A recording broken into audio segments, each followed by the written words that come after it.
And we're gonna look at page, it's at Penn site 459, which I guess in the printed out copy is on page 3 of 5.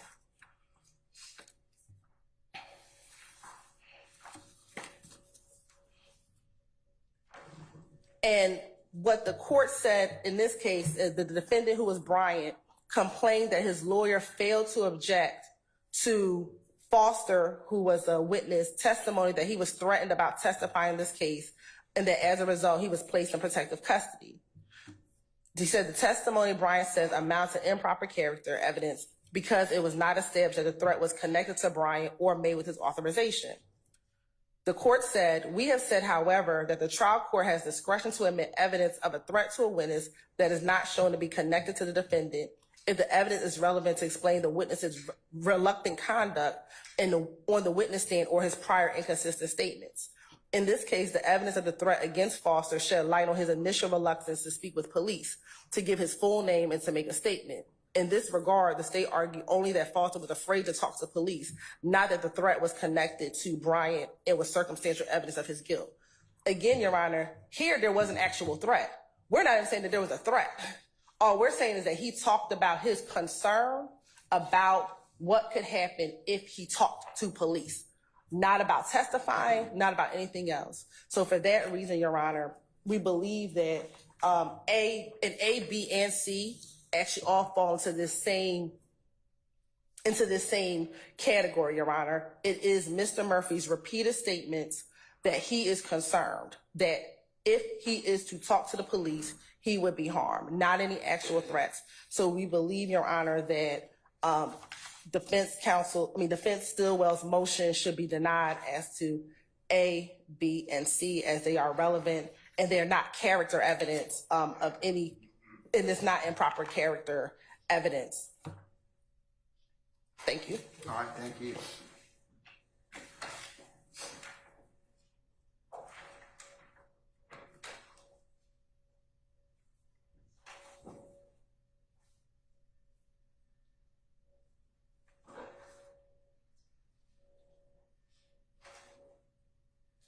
And if I can add one more.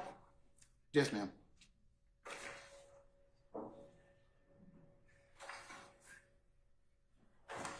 Your Honor, this is a 2008 case, but still good law. It says the defendant's character is not placed in evidence in the sense that doing so is prescribed, where the evidence offered for another purpose may tend to incidentally do so. In general, the state of a witness's feelings toward the parties and, in this case, her relationship to them may always be proved for the consideration of the jury.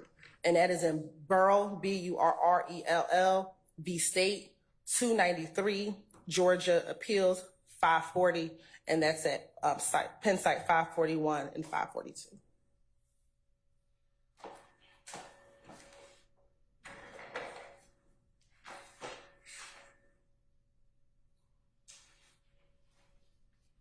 All right, Mr. Steele.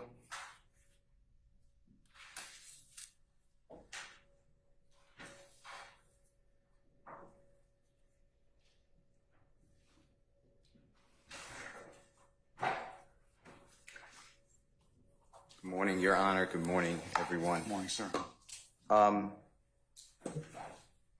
So, Your Honor, I gave everyone Bryant, B-R-Y-A-N-T versus State. It's 296 Georgia, 456, 2015 case. It was actually tried under the old evidence code. If you look at footnote 1, it was tried in 2009. But it seems like the cases like Morrell, which was tried in 2019, used and cited to Kell, et cetera. So I'm assuming that these are still good cases. If they're not, I'm not trying to use old law, but that's how I read it. So what happens is I assume that the state has come off, and the court, I heard the court clearly, so I'm not going to argue anything that doesn't tie to Mr. Williams. So clearly all those other cases would not render it admissible because it's inappropriate character evidence that someone was threatened if it doesn't tie back to the accused. So I understand the state's not going down that road, so and I heard what the court said, so I'll abandon or endorse that argument but not talk further. But in Division 2A of Bryant, as well as another case, and I apologize, Your Honor, I did not know the state was using this, but it's Canon. I don't have a good site, but it's C-A-N-N-O-N. I don't have Lexis in your courtroom. I can't get on the internet, but it's Canon. You said it's Cannon v. Yeah, State? versus State. And I could give you the Supreme Court case number if that's okay. It's just one, so it should come right up.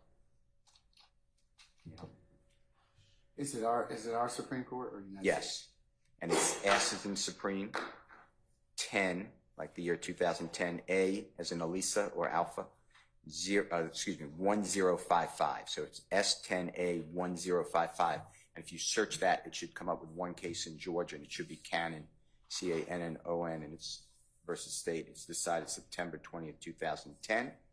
I'm also presuming this is still good law under the same theory, and it's Division 4.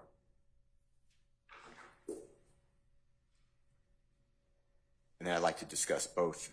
Okay, so let me let it come up. I think It doesn't come up? No, I'm waiting for it to. Okay. Carlton, can you help with that?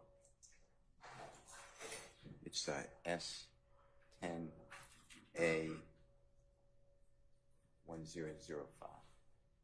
Thanks. And if you could help the court with this, or all of us. Thanks.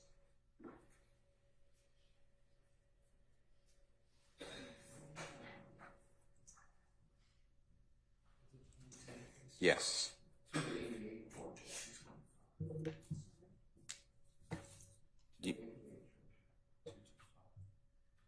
You said 228 or 288? 288. Thank you. Georgia. 225. Thank you, sir.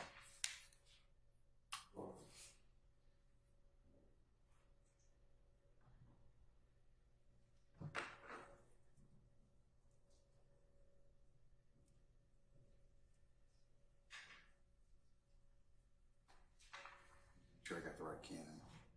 When was it decided? September 20th, 2010.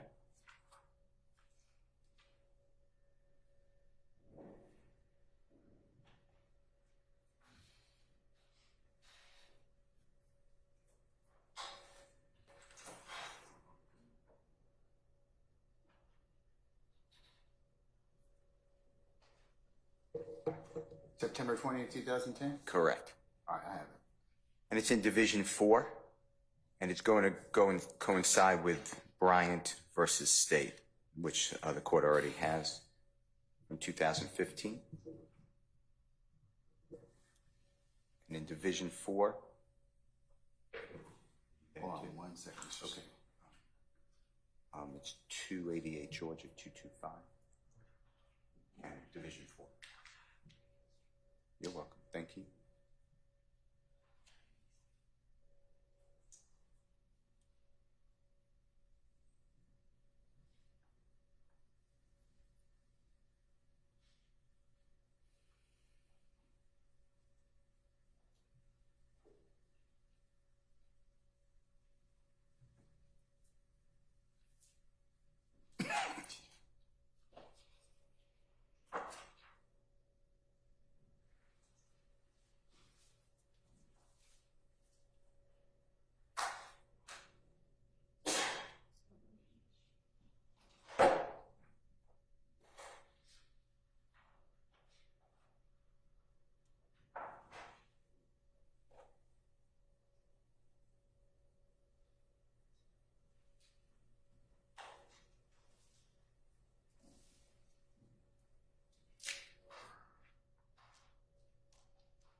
Okay, I'm in Division 4.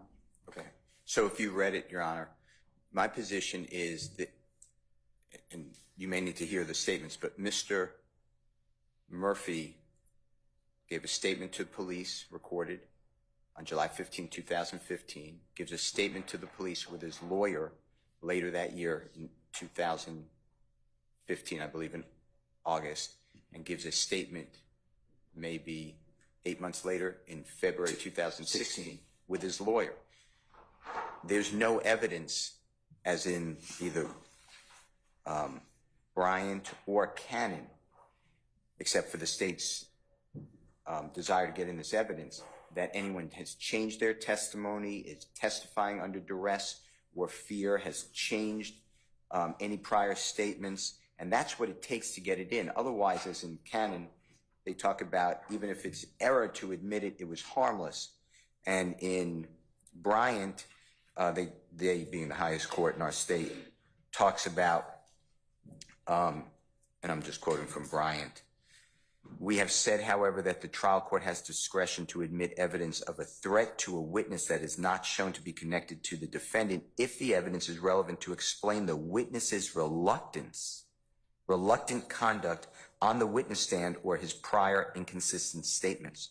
In this case, the evidence of the threat against Foster shed light on his initial reluctance to speak with the police, to give his full name, and to make a statement. In this regard, the state argued only that Foster was afraid to talk to the police, not that the threat was connected to Bryant and was circumstantial evidence of guilt.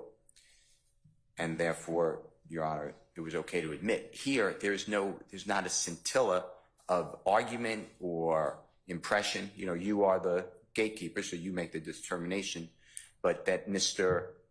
Murphy has done anything to go back on his statement, go back on his plea agreement, not talk to police, not want to, the fact that he made a statement that this could harm me is very detrimental to Mr. Williams. It's not only detrimental to Mr. Williams, I assume that's why Mr. Shard filed the motion. It's detrimental to everyone here because it gives this impression that there is duress or fear.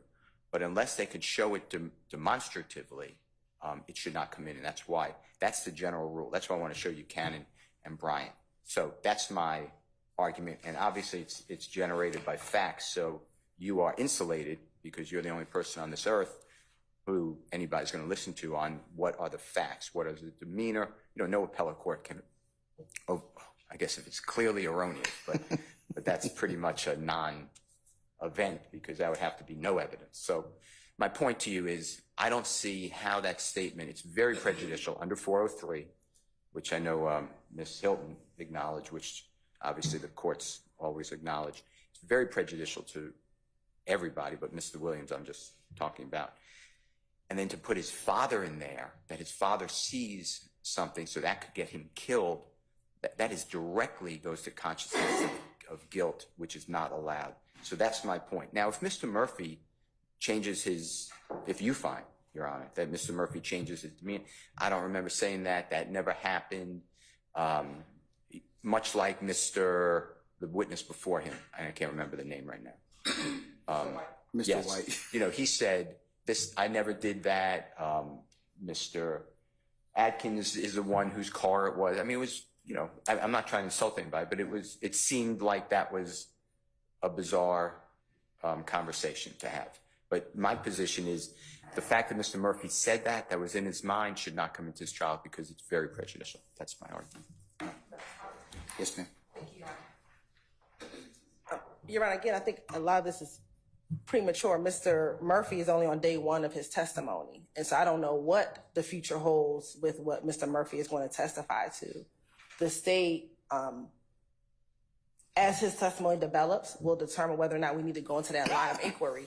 If Mr. Murphy gets in here and says everything he said to Detective Gaither and during the proffer, then we might not have to go through that line of questioning. However, if he does not, then we believe that this would be a ripe area to go into as to why he is changing his testimony and why there's a prior inconsistent statement.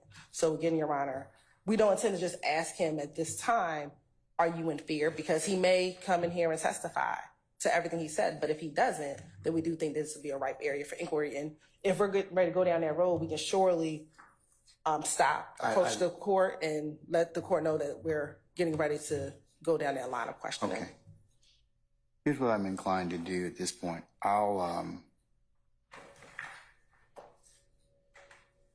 acknowledge that the statements under Bryant and Cannon have to be looked at in consideration along with 24-6-622 and with a 403 analysis. So I'll defer ruling on it until such time as the evidence is presented. I'd ask that the state stop or the defense insert so I could go ahead and reconsider depending upon what Mr. Murphy testifies to. At this point in time, like I said, I'll defer ruling on A, B, and C. So at this point, is there any other things I need to take up? What about this other statement at 1:40 on August the 18th of 2015? Your Honor, the state does not intend to act any conclusory statement, so the state does not. We will agree that that portion at 142, which I believe Detective Gaither said something to the effect of YSL killed Donovan Thomas. We will take that out. Is that going to be edited out of our? Yes. Okay. We'll edit that out if we All need right. to play it. And I think there was one more, which was K, which was the August 18th, 2015 statement with Investigator Dennis and Mr. Murphy opining about Dennis's theory.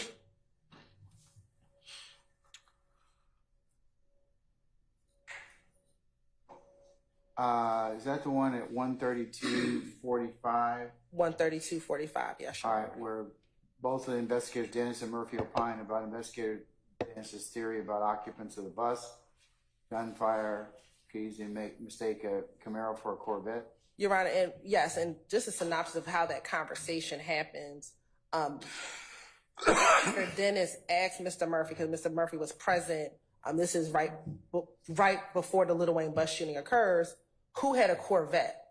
And Mr. Murphy responds, no one had a Corvette. They did have someone had a Camaro.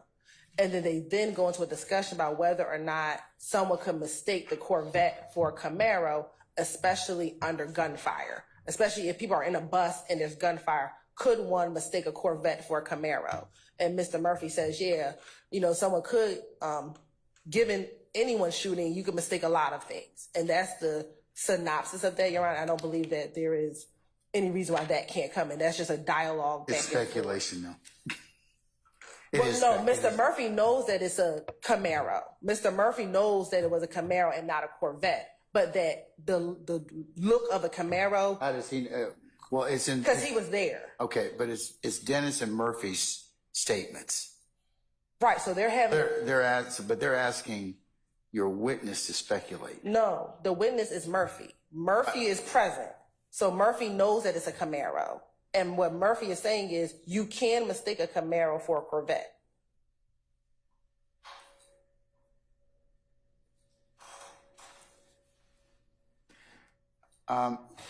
Gin it up and let me hear it. Okay.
Like when you looked at it, you instantly was like, oh, that's, yeah.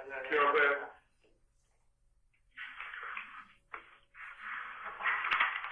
Anything else?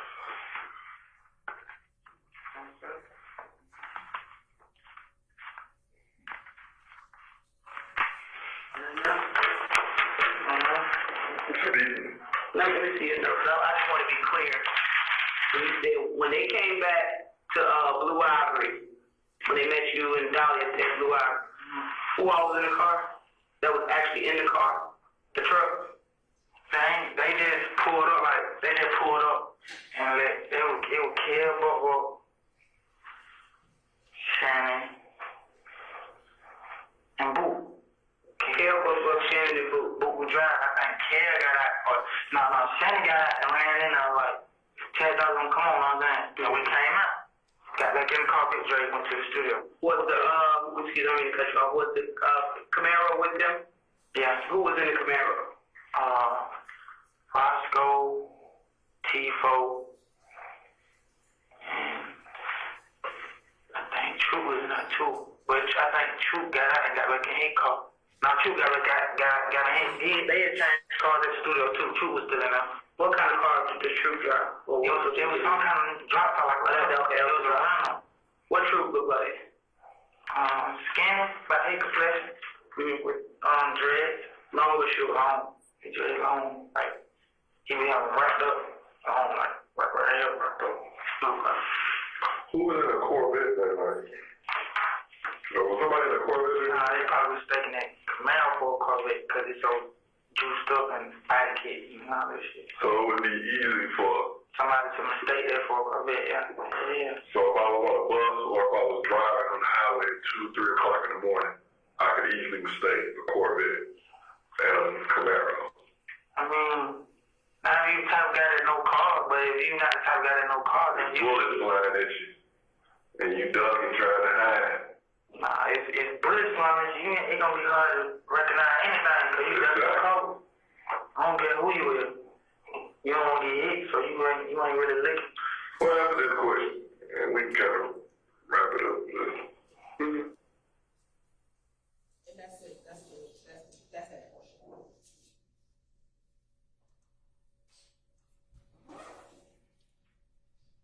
All right.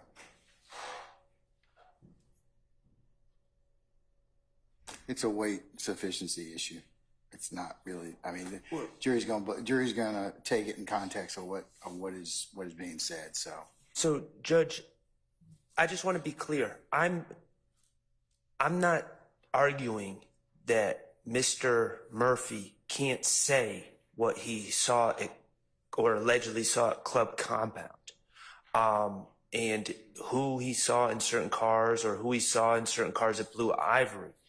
My issue is when they start having conversations about how easy it is to mistake a Corvette for a Camaro, and then hypotheticals about, well, what if you were on a bus getting shot at? Could you mistake a Corvette for a Camaro?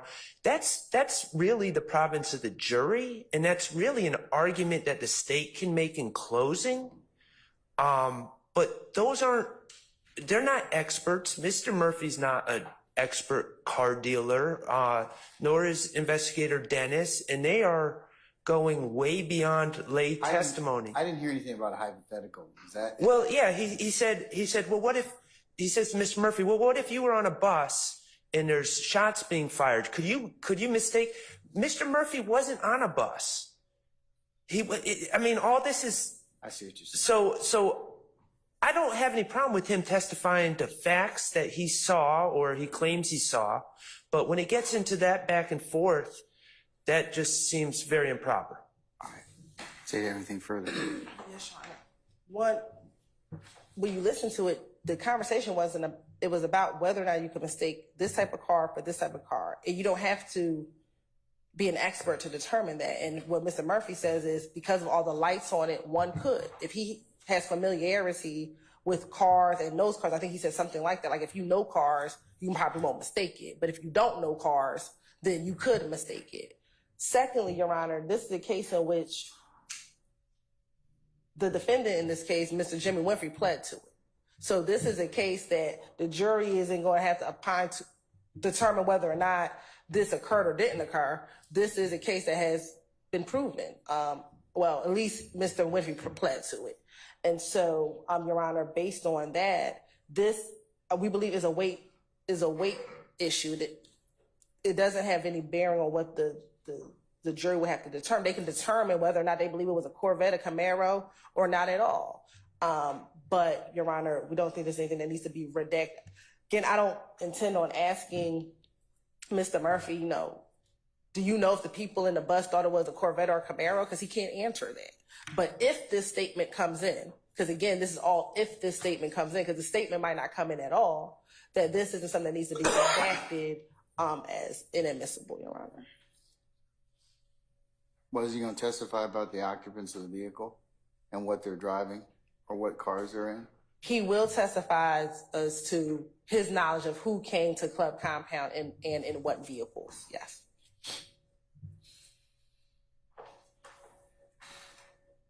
Well, we're going to ask him that question. I don't know what he's going to testify to, but we will be asking him that question with a good faith basis that he's previously given an answer. All right. What about the speculation of the car or what type of car that they're in? I mean, I'm saying that some of those statements are admissible, but some of them probably aren't.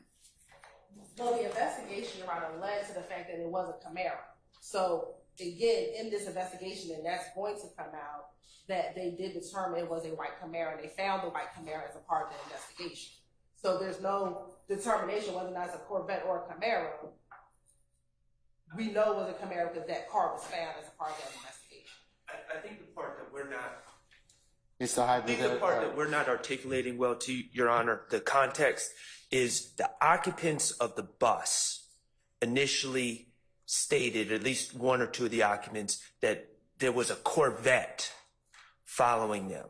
So that was the initial report. And the state is saying that Jimmy Winfrey was in a Camaro, and they found this Camaro. And it is true that Jimmy Winfrey entered some sort of plea, but all that's fine, but that still doesn't allow two people on a tape to start speculating about what other people, how they could mistake Corvettes for Camaros. All that is just argument. And, they're saying, well, we have it all figured out. It's plain as day. Well, then why even include that argument in their case if it's that clear? So I'm gonna ask you to take it out. So there's just a lot of speculation at that. So I agree with you. You can ask about the cars and everything else, but just take out that particular issue, that the colloquy with them speculating about shooting and could easily mistaken the Camaro for a Corvette. So let's take that out. All right. Anything else? Nothing from the station. All right. We're still waiting on a juror. So I think, did we discuss the Attorney Harvey issue? we did. Okay, all right, thank you. That's it. All right. Anything else? Nothing from the station. Anything else on behalf of any other counsel? Not on behalf of Mr. Williams. All right.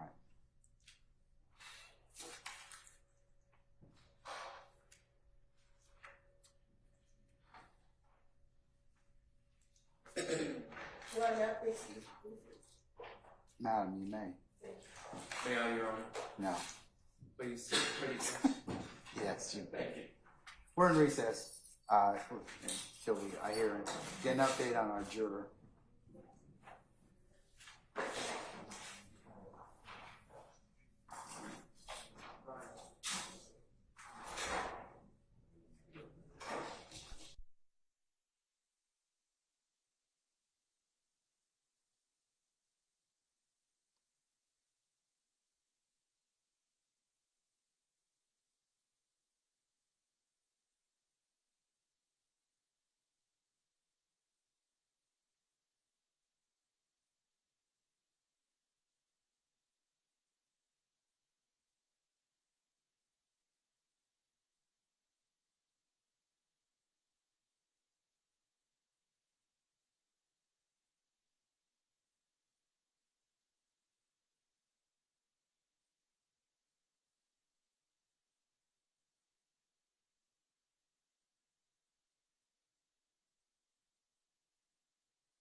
Ladies and gentlemen of the jury, good morning. Good morning. All right, I understand we had some delays, but you're all here. That's all that matters, all right? So we're going to continue with the presentation of the state's case. Mr. Murphy, good morning again, sir. And you're still on the road, okay? Yes, all right. Go ahead, madam. Thank you. Good morning, Mr. Murphy. Good morning. All right. So yesterday we talked about a few things. I want to go back over a few things. We talked about an individual by the name of Christian McMillan or McMahon. You remember that? What was your relationship like with him?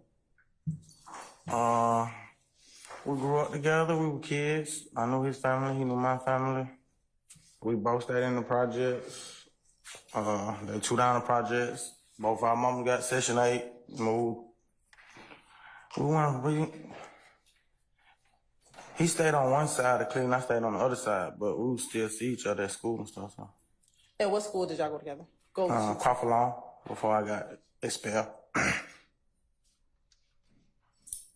And are you aware at all of the knowledge of the relationship between Mr.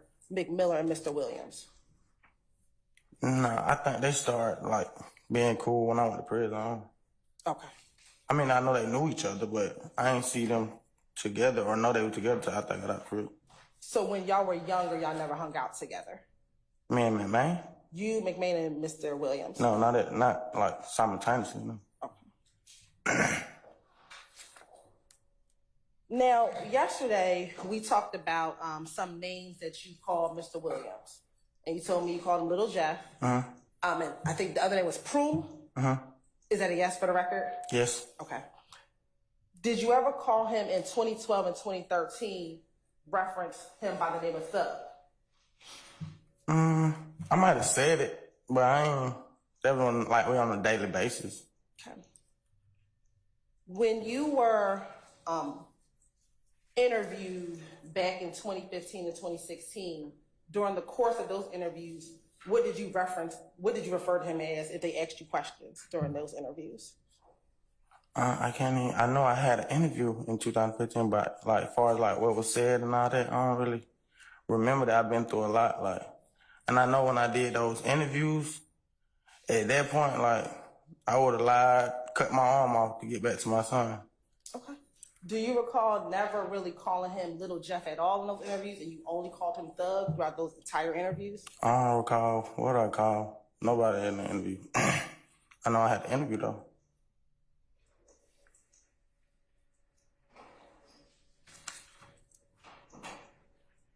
Now, we talked about yesterday when you were a part of the group Red Cartel. Is that a yes? Yes. And when you're a part of Red Cartel, that you joined Red Cartel initially for music. Yes. Right. And during that time, when you joined Red Cartel for music, was Mr. Williams doing music as well? I don't think me and him was like really hanging around that time. Okay. If I recall, I don't think we was. I knew him, but we weren't like every day then. But were you aware if he was doing music at all at that time? When you were with Red Cartel?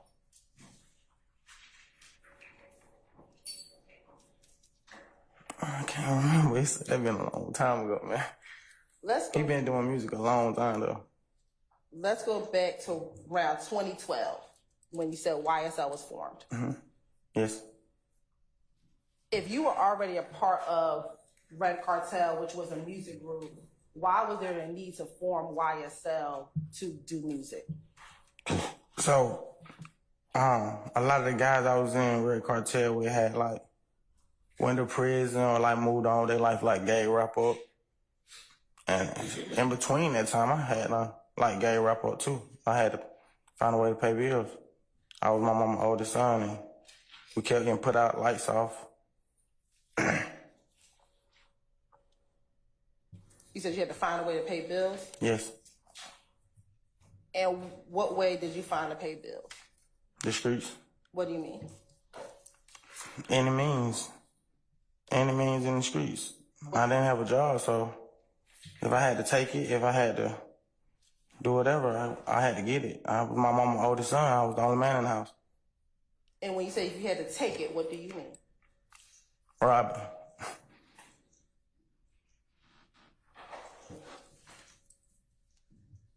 Now, I know we talked about YSL. What does YSL stand for? It had a couple different meanings. Okay. What were they? Young slime life, young successful life, young successful lifestyle. A couple different meanings. What came first?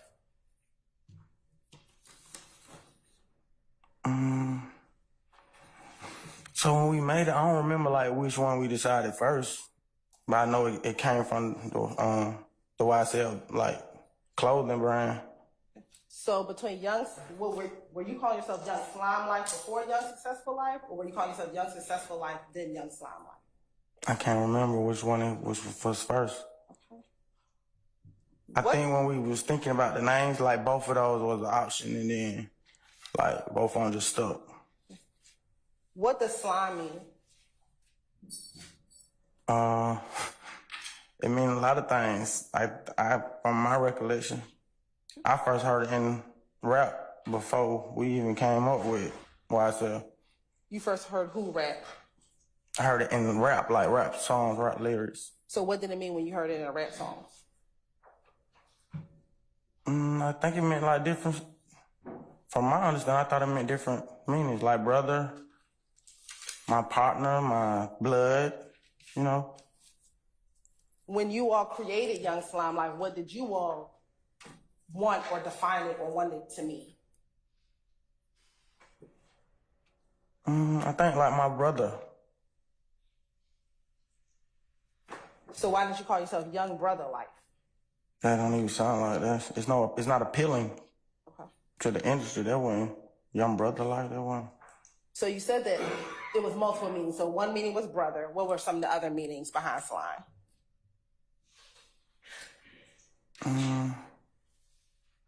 Some of the other meanings behind slime.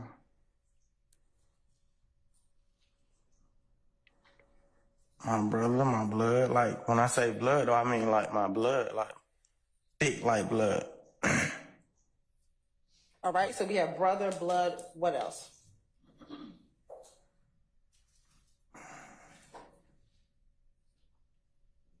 We weren't really saying it back then, but like my twin, they saying that now. That's popular now. Like my twin. So was slime only to reference the relationship between you and the other individuals? Yeah, like it was thick, like Ned and Cabrera type. It was like I don't really know the word, but it's supposed to mean like unity. Now, yesterday, we talked a little bit about sex, money, murder. Do you remember? Yes. When it came to the formation of YSL, were you YSL before you were claiming SMM, or were you SMM before claiming YSL?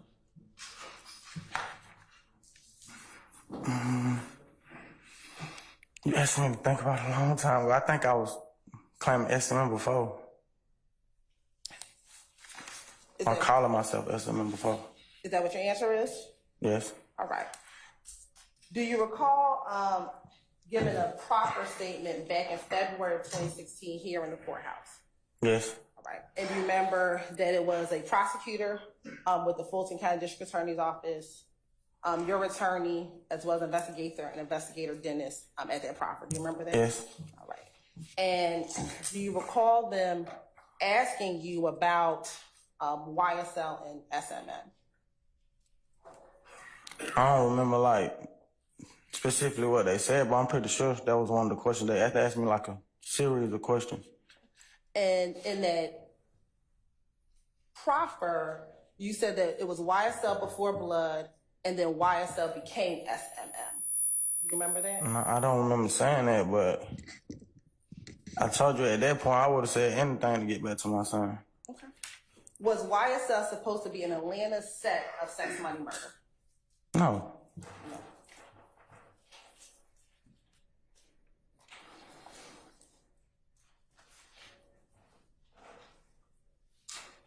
Was there any decision by you, Slug, Little Jeff, about not going under or being a part of the sex, money, murder structure?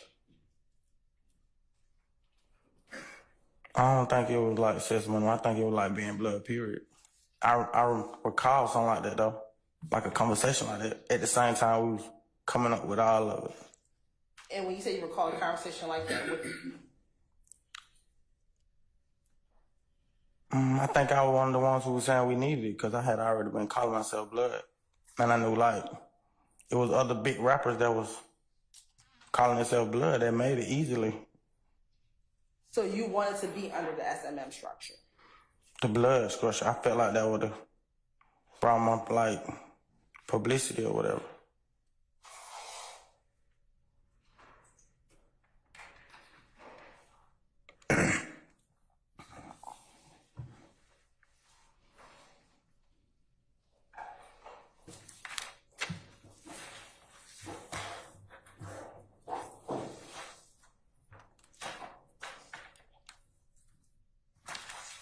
Now, I think yesterday, right when we left off, we were talking about whether or not YSL members had to assist with payment of bond or putting money on people's commissary. Do you remember that? Yeah, I know. Yes, I remember talking about it. Did members of YSL have to assist with payments of bond or putting money on people's commissary? I think I answered that yesterday. I told you, like, it wouldn't have been, like, mandatory or nothing like that, but...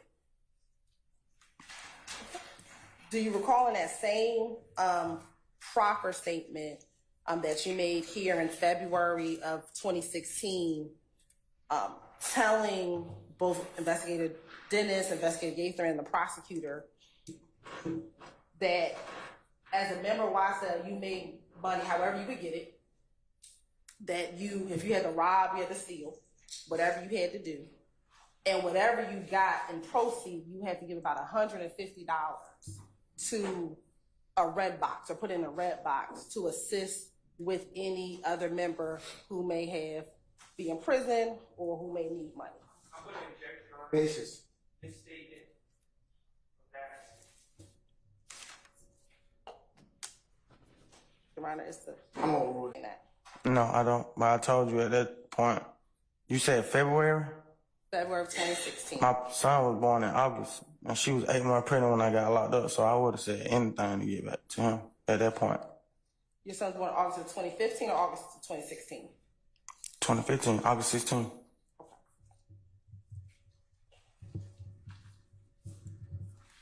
But during that proffer agreement or that proffer conversation, were you just giving information about the crime for which you were arrested for? Were you giving information about that? Can you ask that again? Sure. During your proffer agreement, were you given information about the crime in which you were arrested? That I committed, yeah. And were you given other information about YSL, the gang?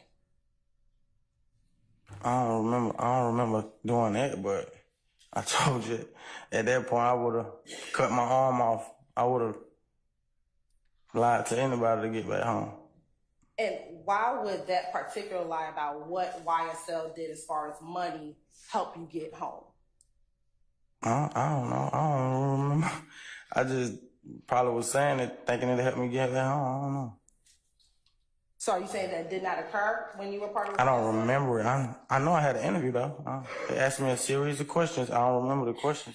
And I don't remember my answers to the questions. Let me ask a better question. Are you saying today now that you did not have to give $150 and put into this red box? I never did that. You never did that. Did other people do that? Not by my knowledge. So why would you say that during that interview? Trying to make it. I'll stand objection.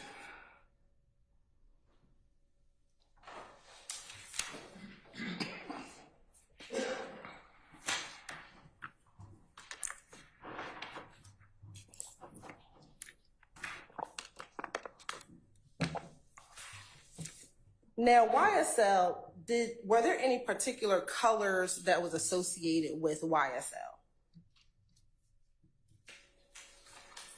I mean, it wasn't really associated, but the color of slime was already green, and we was calling ourselves Young Slime Life, so it was just like posters, we would make it green, or something like that. Was there any, Shirts, if it had YSL on it, would probably be green or something. was there any other color? No, not to my knowledge.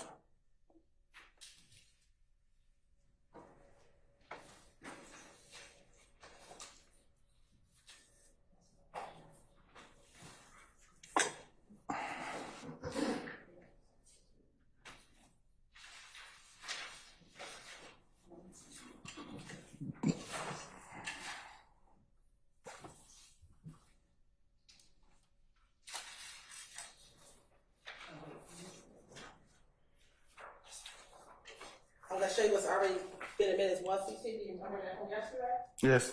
Okay. I want you to turn to page 2.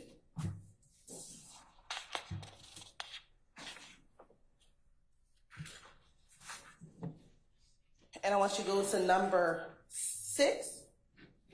Excuse me. Number 4, which says defendants does it say defendants acknowledgments when you look at number 4? Yes. And then 4A, it says, does it say all statements below are truthful? Yes. Okay, I want you to go down to number 6. Did you initial number 6? Yes. And what does number 6 say? Some of the identifiers of YSL are Okay, what does it say at A? wearing green or red bandana. Now I want you to also go down to number 7. Did you initial number 7? Yes. What does it say?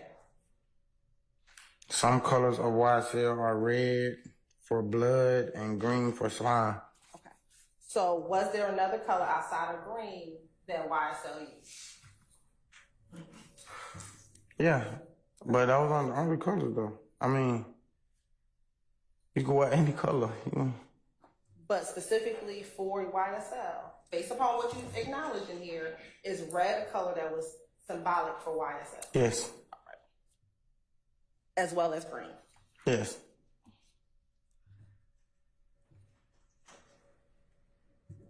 When you founded YSL, did you have particular hand signs that you all used? Yes. What were they? You can show the jury. It was just a hand sign. It's just 3 fingers. Is that the only one you had? Yes, to my knowledge. Okay. I want you to go to page 3 of your factual acknowledgement.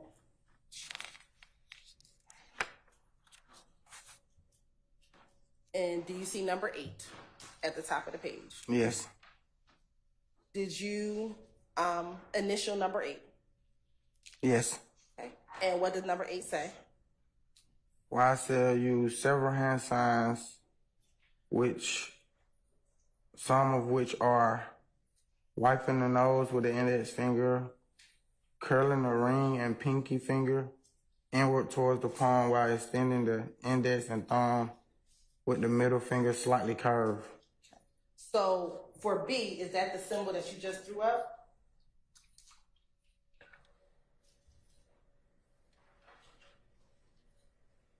Yes. Okay. So then A, is that a symbol that you all used? Yeah, but I didn't think that was like a hand sign. That was like a hand and face sign. Okay, so you consider that a hand and face sign. Yeah. Can you demonstrate that hand and face sign for the jury? It's just like wipe your nose. Okay. Do you do it like what you just did, or do you do something else? You just wipe your nose. Okay, so you do both. This, which is like grabbing it together and then wiping it with one finger? No, just one. Just one finger? Yeah. Okay.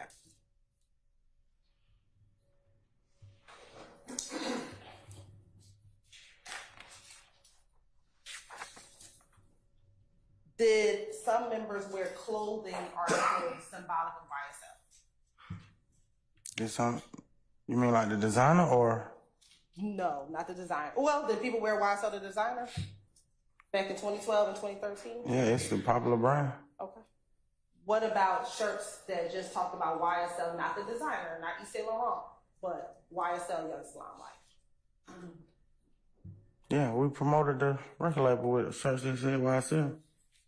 Before there was a record label, were you having shirts that claimed YSL on there? I ain't really sure what year it became a real record label, but yeah.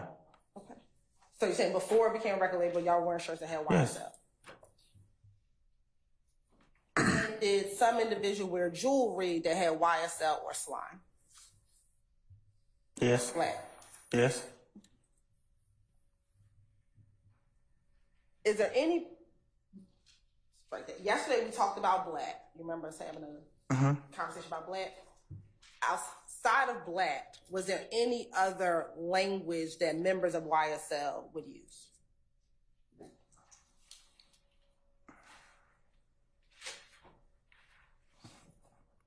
Like or slime?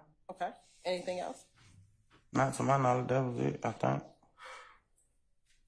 Members of YSL, what would they refer to Cleveland? What would they say about Cleveland Avenue? What would they say about Cleveland Avenue? Let me ask a better question. Did everyone always call Cleveland Avenue Cleveland Avenue? It had a lot of different names, but no. What were some of the other names in which some people would reference Cleveland Avenue?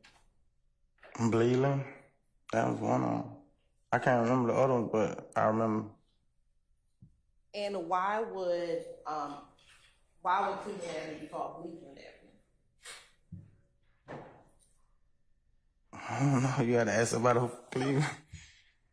Did you ever call Cleveland Avenue Cleveland Avenue? Yes. Why did you call it Cleveland Avenue? Because I heard everybody else doing it. Did you ever ask why we are calling Cleveland Avenue Cleveland Avenue? No, you don't ask questions like that. Why not? You just don't. Well, I didn't.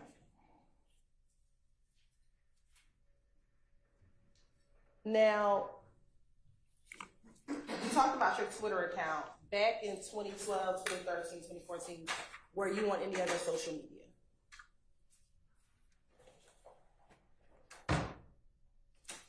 Yeah, I think I did have like an Instagram. I probably had a Facebook. I probably had all that back then.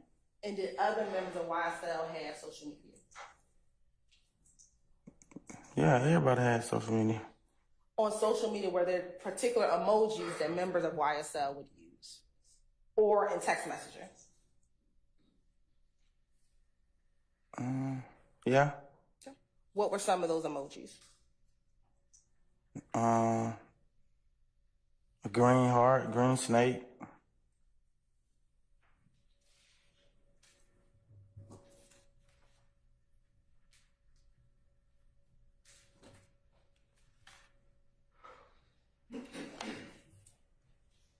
Are you looking at your acknowledgement to see the other ones you acknowledged?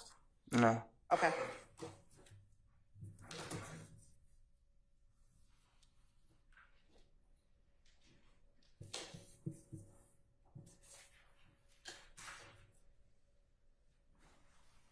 Are you still thinking about others? No, you said song. Okay. Looking at Stacey Exhibit 1CC, page 3, were there other emojis that you acknowledged were some of the symbols that YSL used? Yes. What are they? It say sea blowing nose and green vomit emoji. Okay. And you said it says that. Did you initial and acknowledge that those were some of the symbols that YSL used? Yes. Okay. Now, I want you to take a look around the room. And besides Jeffery Williams, can you please identify other members of YSL?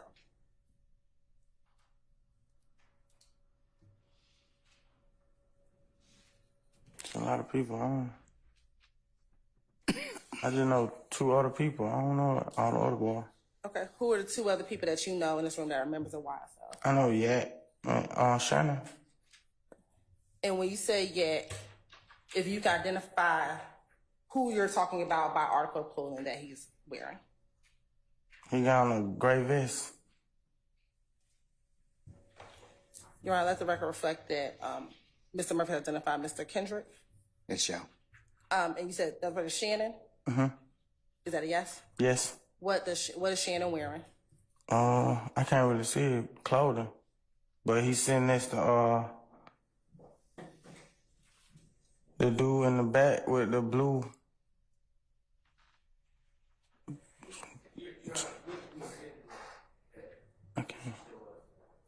The record will reflect so. Thank you. And are those the only two individuals that you know in this room? Other than LaJell? Yes, other than Mr. Yeah. Williams. Okay. Now I'm going to ask you about a few other people.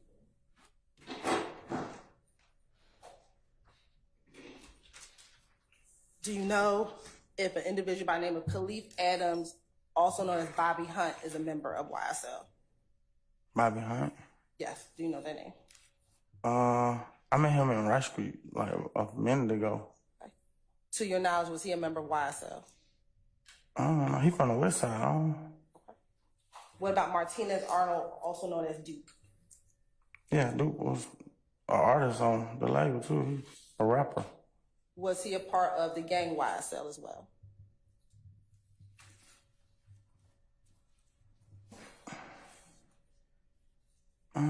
I mean, yeah. Have you heard of an individual, Durante Beebe, also known as B or B? No. Okay. What about Damone Blaylock, also known as Bolly? No. Javoris Bradford, also known as Tuda? No. Justin Cobb, also known as Doo-Wop? No. Cordarius Dorsey, also known as Polo, or also known as Juicy? No. Christian Eppinger, also known as Briss? No. What about Miles Farley, also known as Slaughter or Little Miles? I remember him from like a long. I know his daddy. Do you know him? No, not like cordial. No. We say not cordial. Do you know him to be a member of YSL? No. When I remember him, he was in school. Were you all in school at the same time? No, he probably 10 years younger than me or something like that. He's much younger than you. Yeah. What about Javon Fleetwood, also known as Ford Trick, also known as Psycho? No. Demekion Garlington, also known as D or also known as Scarface? Yeah, I know Scarface. Okay. Do you know him to be a member of YSL? I don't know. He from the West Side too. I don't think he was YSL. I think he was Objection, Your Honor, cause of speculation. I stand the objection. Now, form of the question. Do you know if he was a part of another group? I think he was with McCannaville. I don't really know if he was with nobody else. What about Quantavious Greer, also known as Uncle? I know his family. How do you know his family? I grew up with him. And is he related to anyone? Is he related to Mr. Williams? Yes. Objection, Your Honor, relevant. Overruled. How is he related to Mr. Williams? That's his brother. Was Unfunk a part of YSL? Umfung was in prison when we came up with YSL. I don't see how that would coincide. Okay. When he got out of prison, do you know if he was a part of YSL? I was in prison when he got out of prison. Okay, so your paths didn't cross on the street. Until you put me in Rush Street with him. Okay. Marquavius Huey, do you know that name? Or Quay? No. You talked about Yet Gotti. What about Sergio Kitchens, also known as Gunna? No. Never met him a day in my life. What about Woody Lee, also known as Slime Life Shorty? Never met him till you put me in Rush Street with him. What about Demise McMullen, also known as Nard? Yeah, I know Nard. Okay, is Nard YSL? Yeah. What about Tinquarius Mender, also known as Nard, or also known as Stunner? No, I don't know that person. You don't know him? No. What about Jaden Myrick, also known as Set Trip, and also known as J-Man? Never heard of him. Quarmavius Nichols, also known as Quay. No, you just already asked me that person, didn't it? No, I asked you about Marquavius Huey. You said no to him. And Quarmavius Nichols, is that No, him? I don't know. What about Rodalius Ryan or Little Ride? No. Antonio Sledge, or aka Moontonk? Yeah, I know. And is he YSL? Yeah. All right. And we talked about Trontavious Stevens. He's YSL? Well, he's the founder with you. I already answered that. What about Antonio Sumlin Obama, also known as Obama? No, I think he was in prison when I was on the street, and then when he came home, I heard him though, like I know of him, but we never crossed paths. You know of him being part of YSL? No. Right. And then what about Jimmy Winfrey, also known as Roscoe or Pee Wee Roscoe? Yeah, I know Roscoe. And it's Roscoe YSL. See, that's where it get tricky. I don't know if he was like I just know him from working with the label. I don't know nothing about him being in the streets. Okay. Now, what about Kelvin Treadwell, also known as OG Bentley? I remember that name. Yeah, that's the older dude from the neighborhood. You said you only remember his name. Do you know who he is? I had to think about it. He an older dude from the neighborhood. Okay. So do you only know him as an older dude from the neighborhood? I hung around him before. Like, I went to the club with him, kicked it with him. And is he a part of YSL? I think he another person who I think worked for the label for like a slight second. Prior to a label being formed, was he a part of YSL? No. Okay. What about Kenneth Copeland, also known as Little Woody? I heard of him, but we never like hung out on him. Are you saying you've never been around Kenneth Copeland? In the club. Okay. Is he YSL? What about Darius Ford, aka Big? Do you know him? No, I don't know that person. You already talked about Christian McMiller. Outside of Jeffery Williams and Trontavia Stevens, with any of the other individuals that you've identified as being part of YSL, do you have any close relationship with them? No.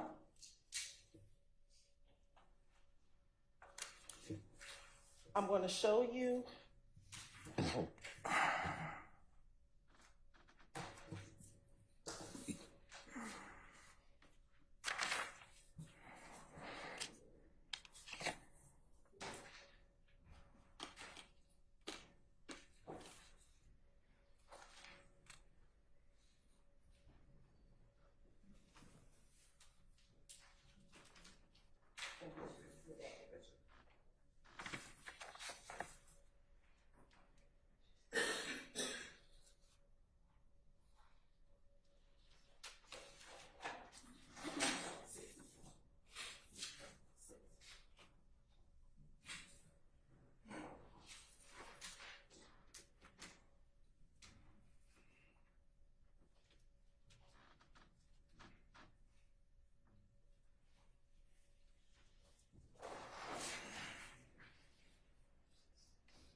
You have permission to approach?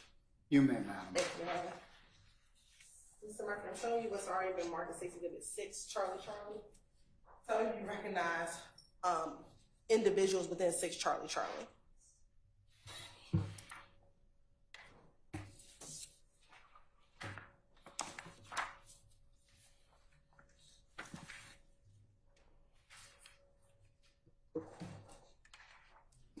Yes. And how do you recognize the people in 6 Charlie? What you mean? How do I recognize them? Like, How do you know them? from being around them. Okay. And is that a fair, accurate depiction of the individuals that you know within that picture? Yes. All right, Your Honor, this time the state would like to tender State's Exhibit 6, Charlie, into evidence. Any objection to state 6 Charlie? Your Honor, it's the same thing with the words, but I was told that those would be redacted as long as that's true. I have no problem with the image. And Mr. Skip, you want to look at it?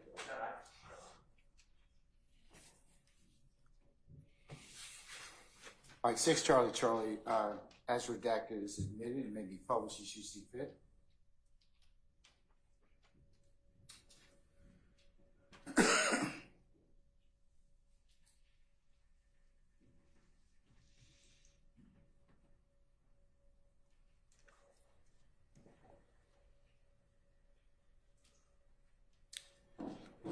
Now, looking at 6 Charlie, can you, I know you don't like the stick, but I'm gonna need you to either use the stick.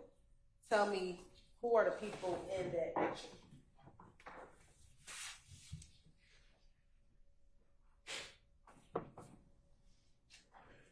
I don't know who that is in the back. But Which in the back? This person here? yeah, I don't know who that is, but that's me in the green, and then that And then a white shirt. That's Dolly. Right here is Dolly? Uh-huh. Okay. Do you know who that other young lady is to the back? I think, yeah, that's Dora. Okay. And is that the same Dolly and Dora that we talked about yesterday? Mr. Williams' sisters. That I grew up with? Yes. Yeah. Now, we'll also show you Mr. Murphy what's already been admitted as 18U.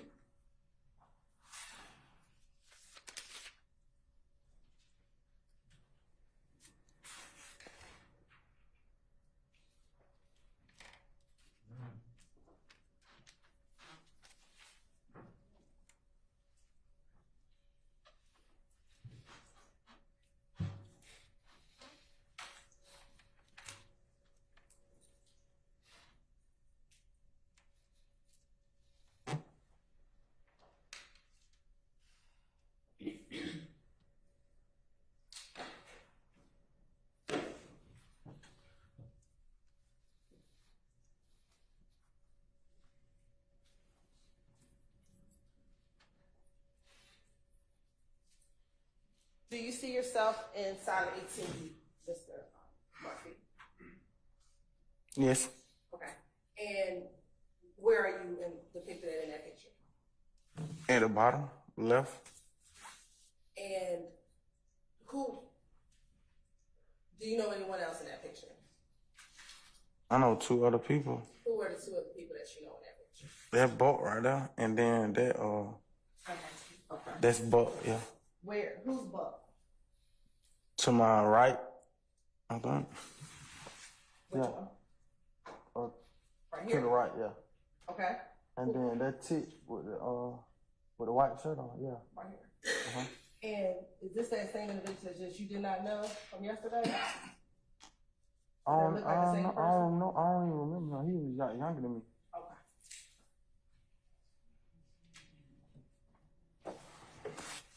Right. I'm going to also show you 18U.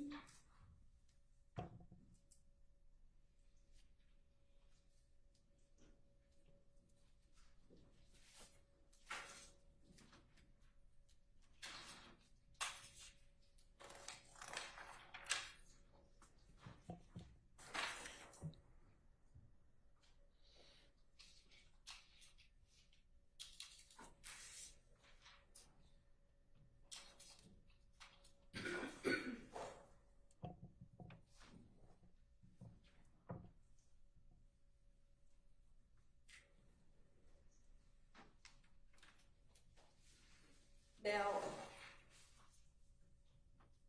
Mr. Murphy, you just said that you didn't know the individual I pointed to who were in a couple of the pictures yesterday. How do you know he's younger than you? I don't remember him like that. I remember him just being younger than me. I seen him around though. Okay, so you know who he is, but you just don't. You never had a conversation. Yeah, I never really was cordial with him. I ain't never. Okay, so you know him, but you didn't have a relationship or a friendship with him. All right. Now, one play was already been admitted as exhibit 18U. Mm-hmm.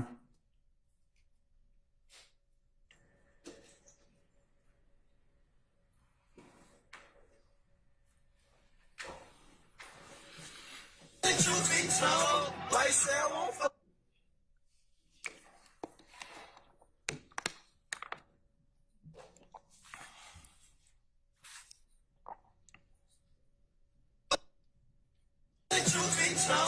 YSL won't fall. Pick his ass off from the balcony, walk into the house and change clothes. YSL wipe a nigga nose. We don't give a damn if it's indoors or outdoor. We gotta have that. Honestly, truth be told. Now, is that you holding the camera? Yes, that's me. Okay, where are y'all at in this picture? I don't even remember where we was at. Okay. I remember we were promoting that song though. Is that tick to the behind you? Yes. Now, if you pan to the other side, do you see the individual little D or Quindarius Zachary also in this video as well? The one who was in that other picture? Yeah. Yeah. Okay. And it was Mr. Williams in that picture? Yeah. And you don't recall, is this off of Cleveland Avenue? Like in don't the Cleveland know. Avenue neighborhood. I don't know.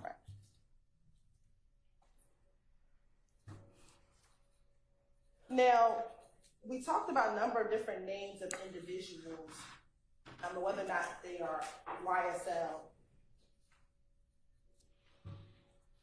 How did you determine if those people were in YSL?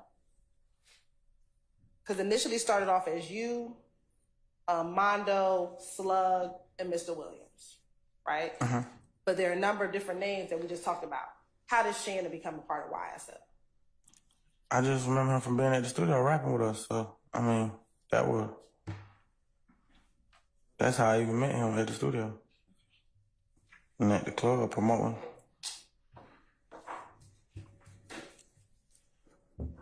What about Nard? How did he become part of YSL? The same, promoting, being with us. So if you promoted, was that the way to automatically become a part of YSL? In my world, yeah. Now, in this song, is it EU or you? This is the video that just played. What was the song title? What was the song title? I can't remember. It's a lot of songs. It talked about wipe a nigga nose. What did that mean?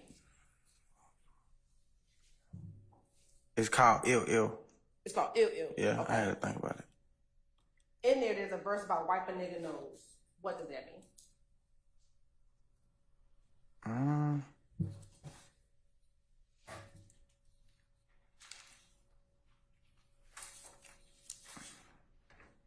What does that mean? This is a long pause. I'll object to speculate what someone else's thought or lyric means. I stand the objection. What was your understanding of what wipe a nigga nose meant? Right, when you wipe your nose. In I that, stand as the form. You can lay a little more foundation. sure. In that video, were you rapping the lyrics to that song? Yes. Okay. And in rapping the lyrics to that song, what was your understanding of what you were rapping? I just wrote a lot of songs. I like music. If I like the beat and the lyrics, then I just rap it. I don't really think about what it means. Right. Mr. Murphy, you have tattoos on your body. Yes. Okay. A lot. A lot. That I regret. You regret? All right. About how many tattoos do you have? I ain't never counted. Okay. So we're gonna talk about a few of them, okay? Okay. All right. In the front of your face, do you have a tattoo with the letters DK? Yes. All right. And when did you get that tattoo? Boy, I cannot remember. Was that one of your first tattoos? I don't even remember my first tattoo. I've been had it though. Okay. I can't find a picture or nothing. My mama don't even got a picture with me without it. Okay. So about how old were you, do you think, when you got the tattoo? No, I started getting tattoos in middle school. And why did you get DK tattooed on you? That's my name. Why did you choose that placement in the middle of your forehead for DK? Because I wanted to be a rapper and I seen rappers doing it. Is there any reason why the K is backwards? No, I just wanted to be different.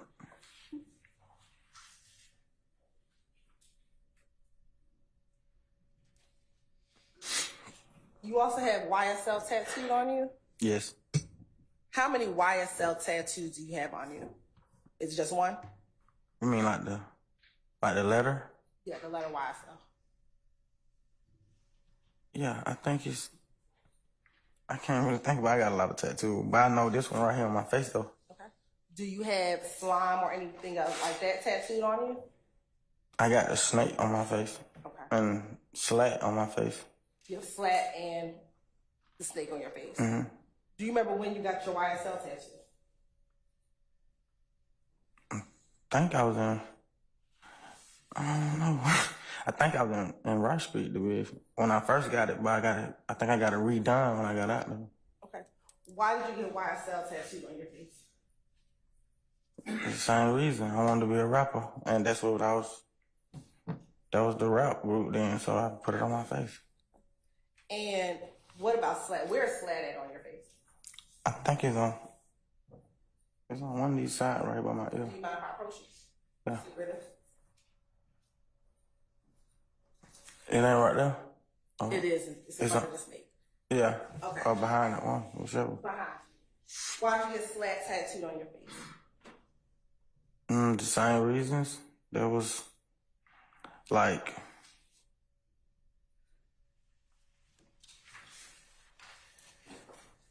I don't know how to put it, but that was like our motto for like the group. So that was like one of the things we said.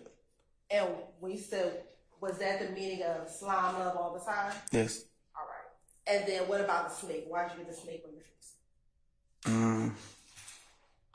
Originally, that's supposed to have been like the logo.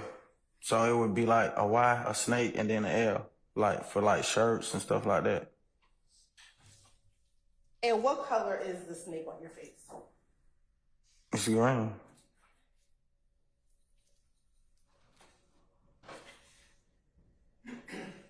Do you have successful tattooed on you at all? No, I got a lot of tattoos. I don't remember getting that one though.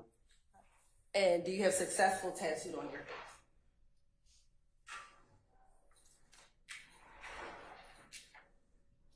No. Permission to approach?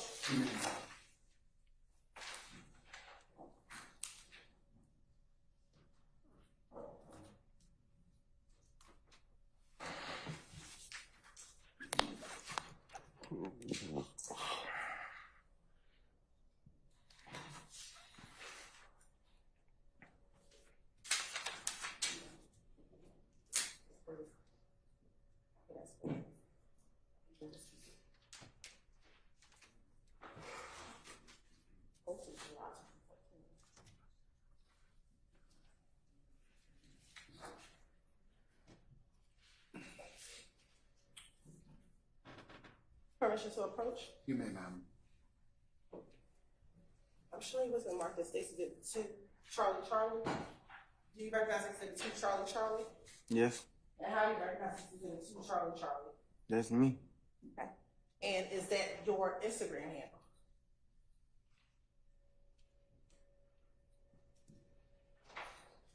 It was. It was your Yeah. Instagram handle. Okay. And is that a fair accurate picture of a picture that was on your Instagram handle back when you had an Instagram handle? Yes. Okay. Your Honor, this time say like Tender Stacy Exhibit 2 Charlie Charlie. Any objection to states 2 Charlie Charlie? No opposition. All right, states 2 Charlie Charlie is admitted and may be published as you see fit. Thank you, Your Honor.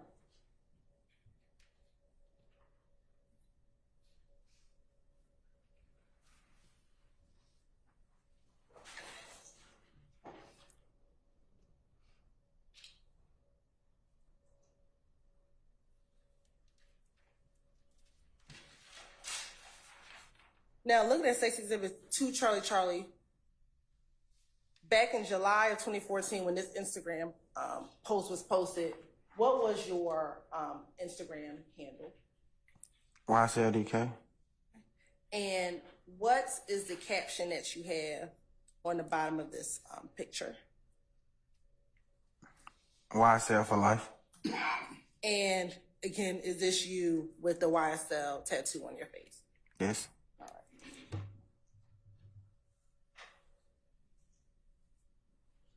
Thank you.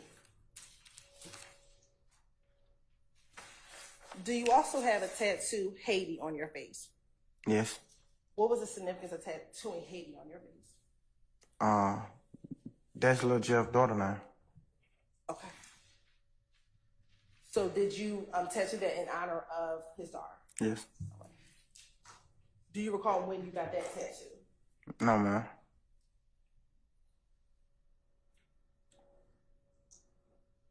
Do you recall, I don't think I asked you if I did, please forgive me, when you got the snake and the slat tattoo on your face? I don't recall when I got it, but I've been had it for a long time though. Let me ask you, which came, did you get all 3 of those tattoos at the same time? The YSL, the slat, and the snake? Is that enough? No. Which one came first? The YSL. YSL was first. Do you remember which is the second, the snake or the slap? I don't remember.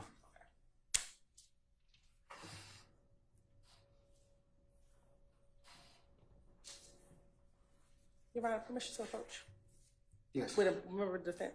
Yes.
All right. All rise.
You seated? All right, Ms. Houghton, you may continue with the examination. So my last question on your tattoos, particularly YSL, the slat, and snake. Why did you choose to get it on your face versus another part of your body?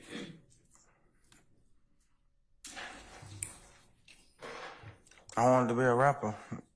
When I was getting them, that was popular what rappers was doing, putting tattoos in their face. What was popular what rappers were doing? Putting tattoos in their face.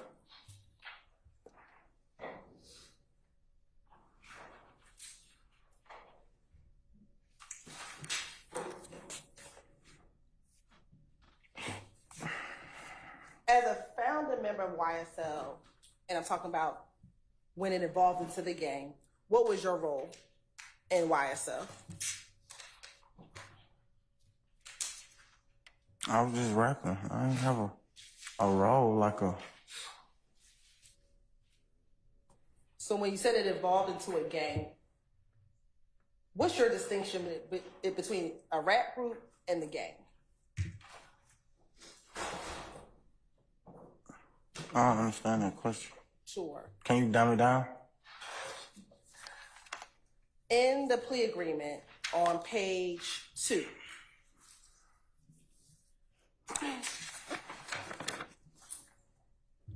section 4A1, it says that YSL, otherwise known as Young Slime Life, began as a neighborhood group, but then evolved into a gang.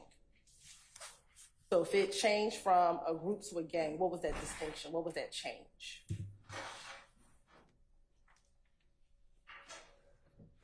I think... So you asking me like my part in it? That's what you asked me? What was it? Why did it become? Why was it a group first, and how did it become a gang?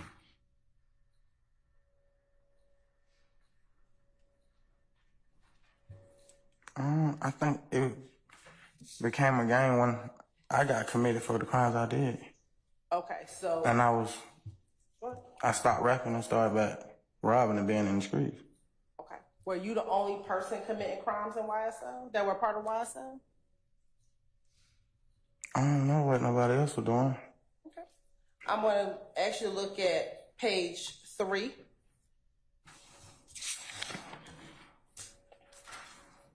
And number 11. Uh-huh. And we'll wait for it to scroll down. Can you read what it says? Members of and associates of YSL have committed crimes in furtherance of YSL, and these crimes included, but are not limited to the following: murder, attempted murder, aggravated assault, robbery, theft, illegal drug possession, illegal firearm possession. Okay. And then I want to go to page 4.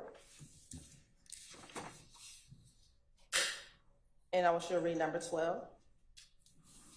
I have personal knowledge that members and or associates of YSL participated in or contributed to YSL by committing at least one of the acts listed in 4A. Okay. It says 4A12, but listed in what was before. So again, outside of you, are you aware of other YSL members who were committing crimes? I mean, they was locked up around the same time I was locked up, so Okay. So who was that? a lot of us got 2015. Now,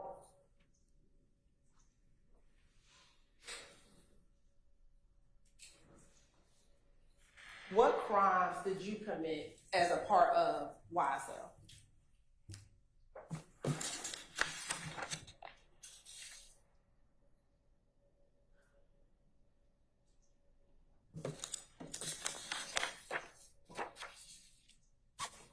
I had a series of charges. I can't really remember. What were some of them? Attempted murder, armed robbery, aggravated assault, the ones that's listed. How many convictions do you have? I'm not sure. I had a lot of convictions. Have you been convicted with any other YSL member for any crimes? Yeah, not And what was that for? attempted murder.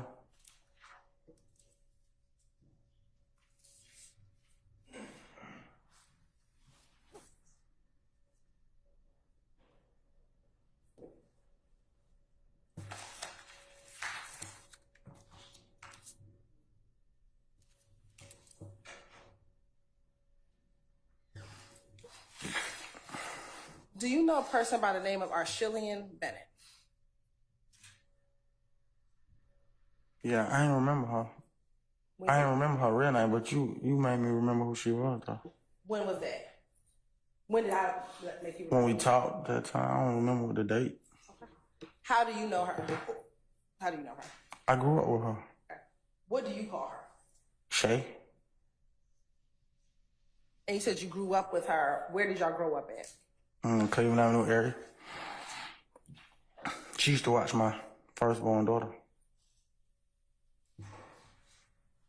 How close in age are you and Shay? I ain't really sure. I know she was out of school before me, so she older than me. I don't know like the exact number. And you said she used to watch your oldest daughter. How back then? About how old was your daughter when she was watching her? I can't remember what age she was. She was a kid though, like a little baby. What year was your oldest daughter born? 2008 or 9, I don't know. I think 8. Whenever I was 17, she was born. So, yeah. So when you were 17, so I think 2008, right? 2008. Mm-hmm. Do you know her to be a member of a gang?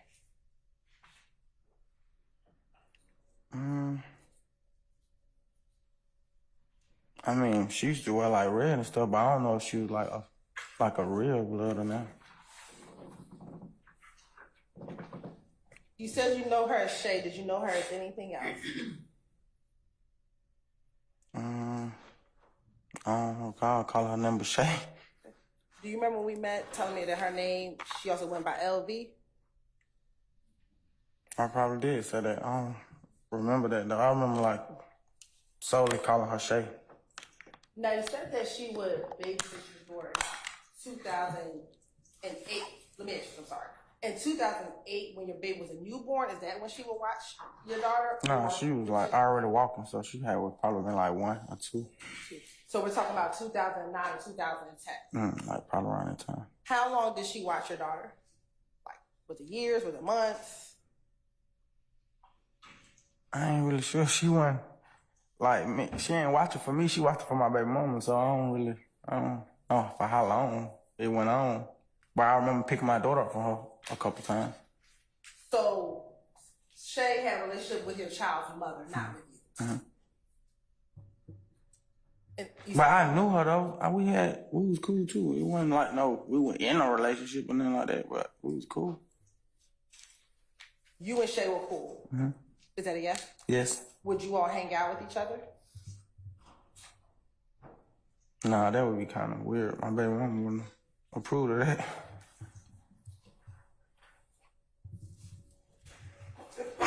God bless you.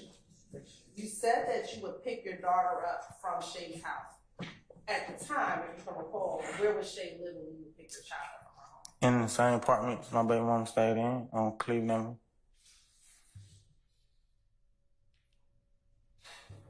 Was that the only location in which you would pick your child up from Shay's house? Yes. At the apartment off of Cleveland? Yes.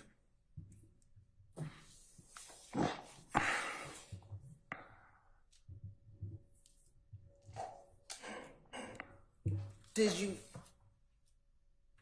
ever know an individual by the name of Micah Anderson? That player, yeah, I know. I knew him. And you said that's Player? Yeah. Is that his nickname? Yeah. Okay. How do you know Micah Anderson? That's Player, as you call him. That's Shay, old man. When you say Shay's old man, what do you mean? For the jury, what do you mean? That's her boyfriend. I think they got a kid too, I ain't sure. Do you know if she was watching your daughter in about 2009, 2010, do you know at that time how long her and Micah Anderson had been dating? Nah, I ain't know him then. They weren't together then. Nah, that ain't accurate. So when she was at Cleveland Avenue, she was not with Micah Anderson, to your knowledge? That's a no? No. Do you know when she met with or got with Micah Anderson? I don't know.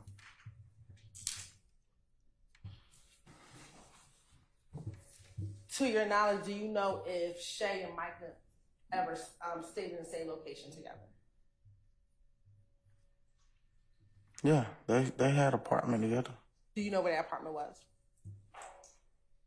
I don't really, it was like, I think it was in zone 3 though, but I don't know, remember where exactly it was at though. Okay. Why do you think it was in zone 3? Cause it wasn't that far. I ain't have to get on the expressway to get there. Why would you have gone to her house? I was hanging with him. Okay. And to be clear, this is not the house on Cleveland Avenue where you were picking your daughter up. No. This is a different location. Yeah. Now, if we know that she was watching your daughter in 2009 and 2010, about how old was your daughter when you were hanging out with, were you hanging out with both Shay and Player, or just Shay or Player? Nah, I was just hanging with Player. Okay. Why would I hang with his lady? That ain't. So you never hung with Shay? Okay. When you were hanging out with Player, about how old was your daughter? I can't recall how old she was then. But is it fair to say it was after 2010? Yeah.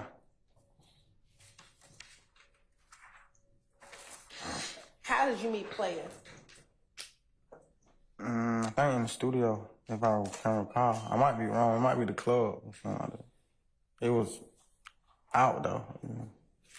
Was Player in a gang? He claimed blood. I don't know if he was like a real blood or not though.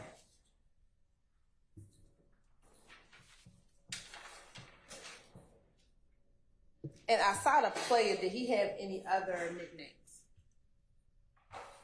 Yeah. What's that? King Slime.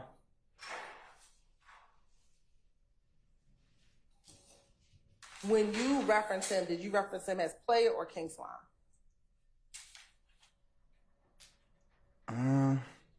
If I talked to him, I would say Player, but if we did a song together and his name was on, I would have put King Slime.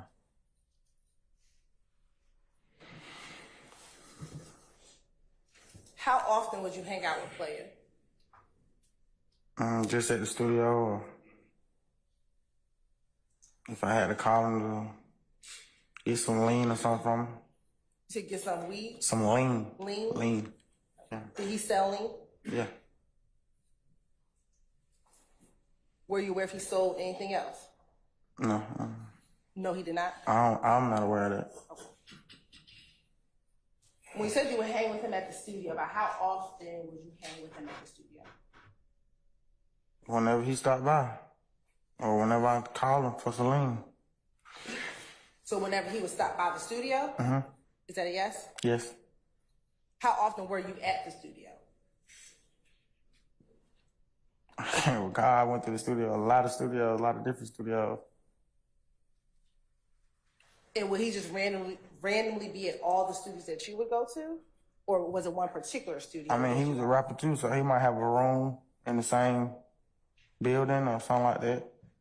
Or he might just call and be like, where you at? I'm like, I'm at the yo, I'm here, pull up. When you went to go purchase lean from him, where would you go to go purchase the lean? Wherever he was at. Did you ever go to his home to purchase lean? Yeah.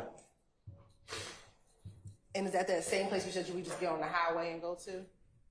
I said I didn't have to get on the highway. If there was a landmark, was there any familiar landmarks around where Player was living when you would go get lean or to hang with him? I can't really remember. I don't even think about stuff like that. I know some apartments.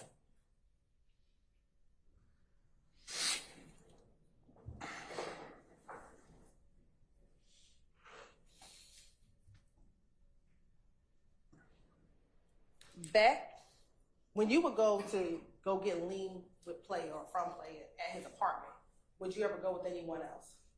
I would go wherever he was at, not just at his apartment. Specifically at his apartment. I'm going to talk about his apartment. Would you ever go to his apartment with anyone else?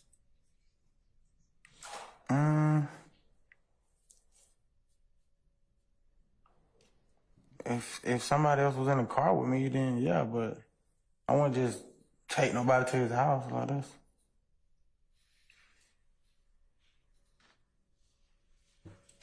Have you ever hung out with Player and Mr. Williams? Yeah. Where would y'all hang out at? The studio, the club, same places. How often would y'all go to the club together? Whenever we go clubbing, if we in the same vicinity or we together before the club, we'll go to the club, but I can't remember how often. In 2013, were y'all going to the club daily, weekly, monthly, approximately? How often were y'all going to? I don't know. I wouldn't recall.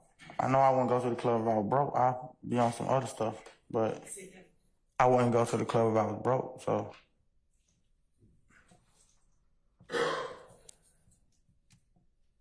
Have you ever been to Player's home?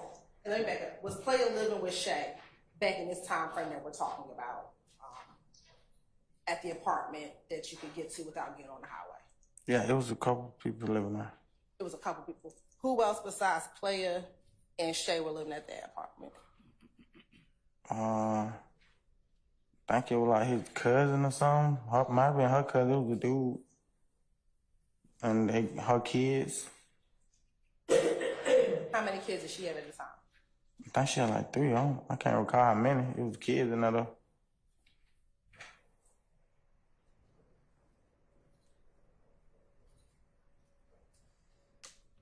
Had you ever been to her home, to their home, in May of 2013? I can't recall that. Did you ever go to her home with you, Mr. Williams, and one of Mr. Williams' brothers? One of his brothers? Yes.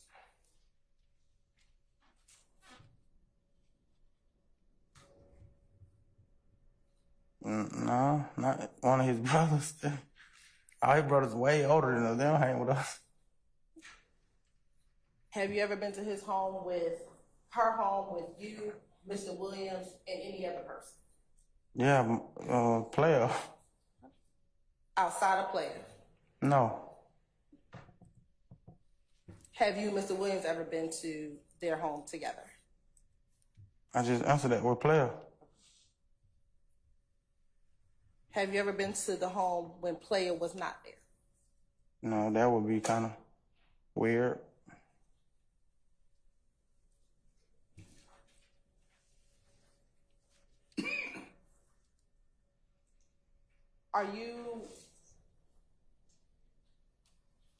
Have you ever gone to Shay's house without player and an individual put a gun to the back of her head? No.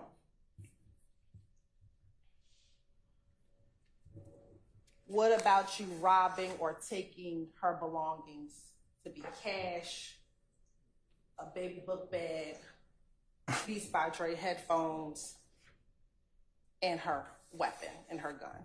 No.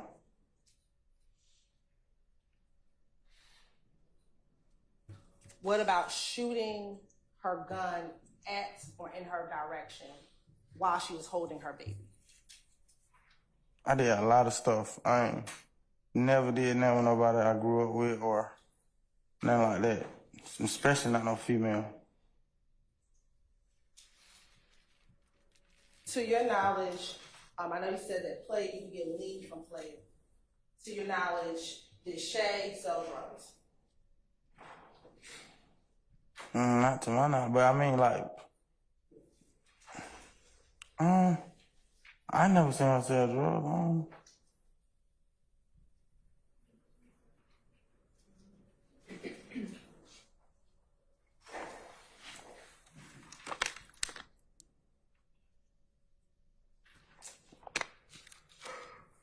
Did you and Shay ever have any beef with each other? I don't beef with women. Did you and her ever get into any arguments or fights? I don't hit women. I never had domestic violence or ever. Did you ever have any beef or disagreement with play? No.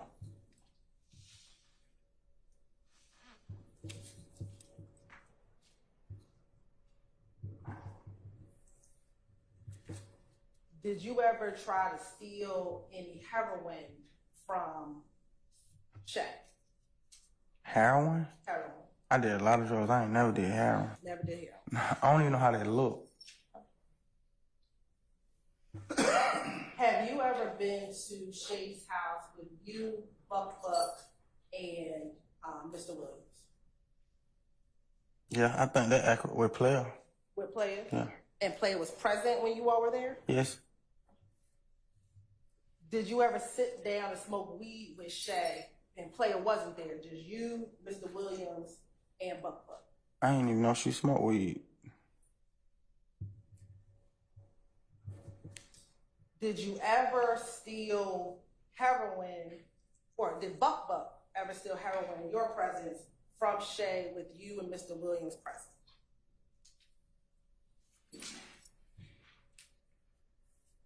But with my friend, but he a thief. He stole a lot. So. Have you ever saw him? He stole from a lot of people we went around. A lot of girls we had around. Specifically, I'm asking about heroin. I ain't never seen no heroin. I don't recall it. Have you ever stolen heroin from Shay and called her and offered to return the heroin back to her? I ain't never gave nothing I took from nobody back. I ain't never gave nothing back I took. Never gave anything back.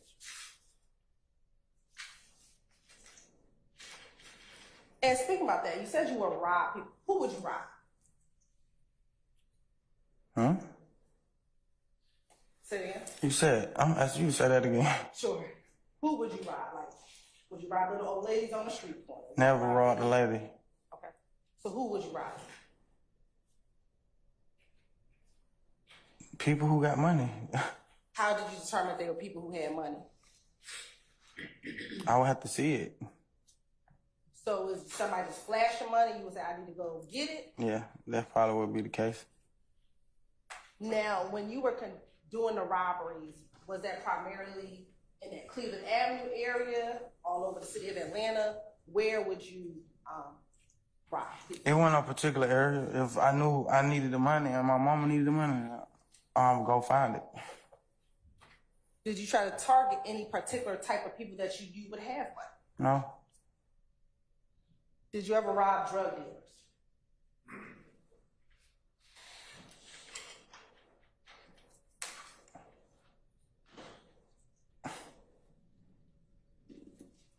I got locked up for robbing a drug dealer, so Okay. So did you ever rob a drug dealer? yeah. Now, you said you never had any beef with Shay, you never had any beef with Playa.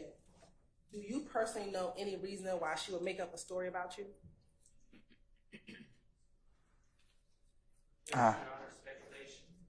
Excellent. If he has any personal knowledge. I'll rule the objection. I have no personal knowledge of that. I know what I heard, but I don't got no personal knowledge.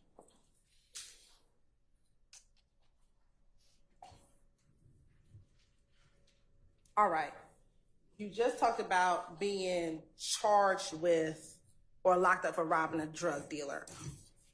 Was that one time, multiple times? How many times have you been locked up or charged with robbing a drug dealer? Once, I think. Yeah, once. Okay. And do you recall what year you took that plea? No, ma'am. Okay.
Got permission to publish? Not publish, permission to approach. Mr. Murphy, I'm showing you what's been marked as Stacy Exhibit 17, Charlie. Do you recognize Stacy Exhibit 17, Charlie?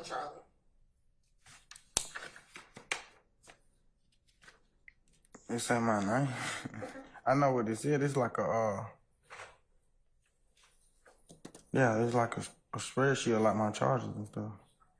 And on 17, Charlie, is there an indictment number? What is it though? What's the criminal action number? Okay, that's a criminal action number now. What is it? 13 SC 12 20 87. Okay. And flipping through Stacy Exhibit 17, Charlie. I just want you to look at it.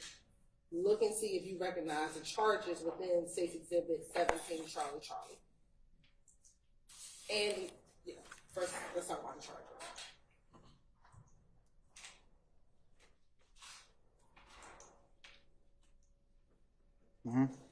Yes. Yes, you recognize the charges? Yeah, I don't think they got convicted of all them charges though. I was charged with them though. And did you plead to that case regarding the drug dealer that you robbed? Is that case? Yes. Is that case? Yes. All right. Your Honor, this time say like the tender Stacy Exhibit 17, Charlie, as a self-authenticating document of indictment 13 SC 122087. Any objection to state 17, Charlie? On behalf of Mr. Williams. All right, it's admitted. Okay.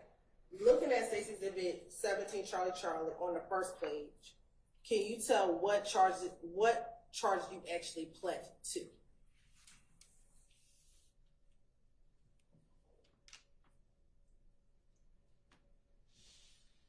Yeah, it's 3 of them. Okay, what were those charges? Aggravated assault with a deadly weapon, possession of a firearm, doing commission of a felony, possession of a firearm by a convicted felon. And do you remember the circumstances upon which this case happened? Do you remember the facts of the case? What that mean? What happened? I don't recall all that. That was like a long time ago, and I got shot that day. Okay. Twice. You got shot twice. Where did you get shot at? In my main artery, in one of my thighs. I can't remember. I think it's the left thigh and my right heel on my foot. How'd you get shot? I just remember waking up shot. Okay. I ain't gonna lie. Do you remember what started that day before you got shot? I was real high. I don't remember what started it. Okay. What do you remember about that day before you got shot?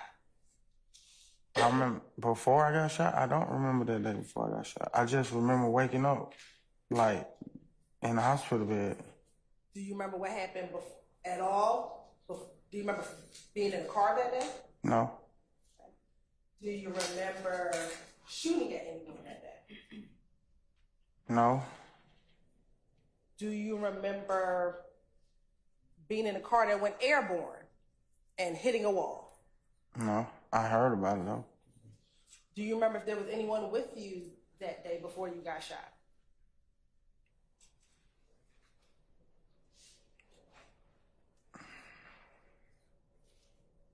I don't really remember who. Before I got shot? Before you got shot. I think I remember being with Buck before I got shot.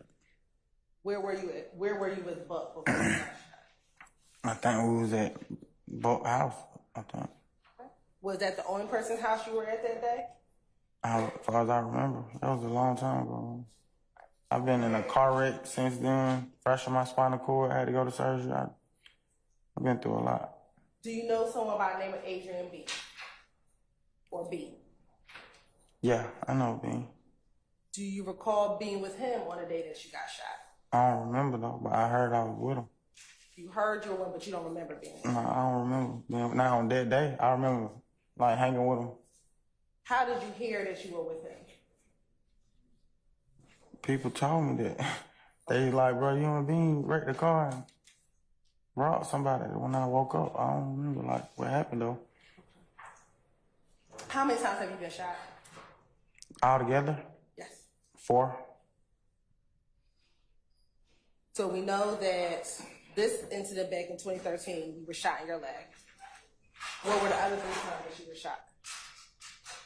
You said where? On my body? No. What were the other times? We know in 2013, you were shot. Yeah, and then I don't remember what year, but my mama's house got shot up and I got hit twice. Is this when you were younger? Like, when Yeah, you lived this in was, Gilbert Garden, or when was it off Cleveland? This was after I had my second daughter, I think. And when did you have your second daughter? I don't know. I know my daughters. God bless you. My daughters is 11 months apart, so. And you said your first one was in 2008, so we're talking about around 2009? Yeah. Now, did your mom's house got shot up in 2009, or that's just when you had your daughter? I had just had her. She was like a newborn, so yeah. And you got shot while your mom's house got shot up? Mm-hmm. Okay. And then when was the third time you were shot? No, I got shot. I got hit twice then, too. Okay. So when you say you've been shot 4 times, do you mean 2 different occasions. 2 different occasions being shot twice at both times? Right.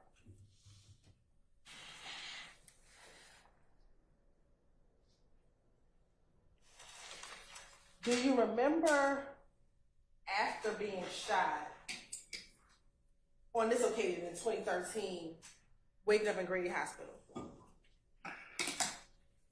I've been to Grady so many times, man. Okay. I'm talking about after you They got saved shot. my life a lot of times. Grady's a great hospital. After getting shot in your leg twice, after this incident in 2013, you remember that? Mm-hmm.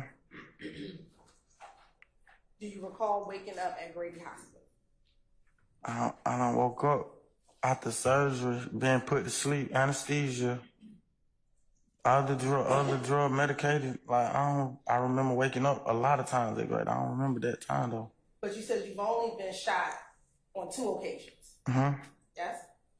And recently you said, when I woke up, people told me what happened. When you woke up, where were you? At Grady. Okay. So you were at Grady Hospital. Mm-hmm. When you woke up at Grady Hospital, do you recall speaking to police? No, I recall speaking to my mama and my siblings.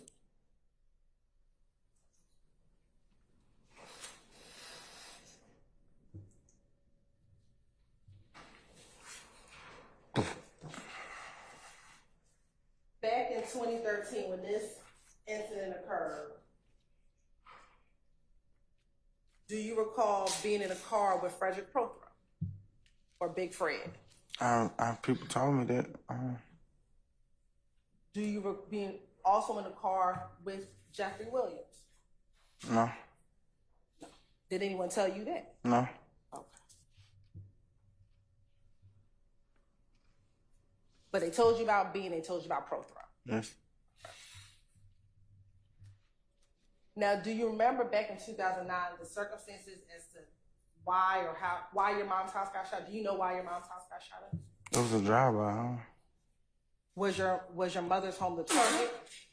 No, I stand the objection.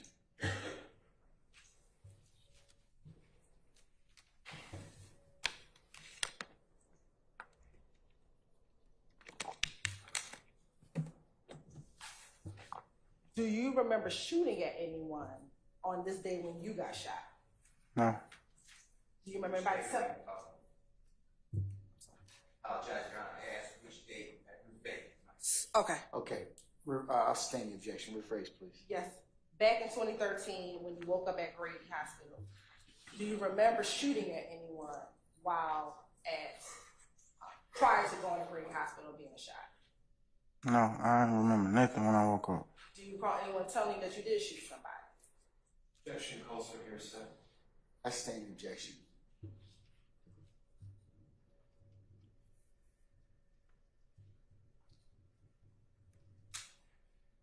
So your testimony today, you don't remember anything that happened. Recapping testimony. I stand the objection. Do you remember nothing of that day before you got shot? Objection asked and answered. Overruled. No, I don't. Bean, how long did you know Adrian Bean? I can't really remember how long I know him. He older than me though, so How much older is he than you? I don't know. He old though. Did you ever hang at his spot on Macon Drive? I always thought that was Buck spot. Okay. Is him and Buck cool? Yeah, that's more Buck friend than mine. He's more Buck friend than yours. Mm-hmm. How often would you go to Bean's house on Macon? Or what you thought was Buck's house on Yeah, Macon? to either pick up Buck or talk to Buck. Is it about 12:30? Almost, yeah. All right, ladies and gentlemen, it being almost 12:30 at this point in time, I'm going to suggest that we break for lunch.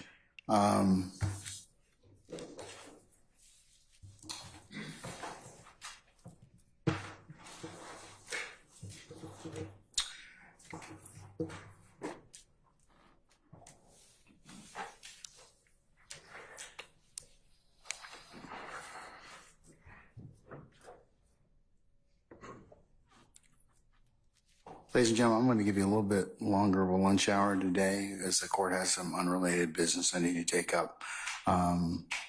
It's my concern.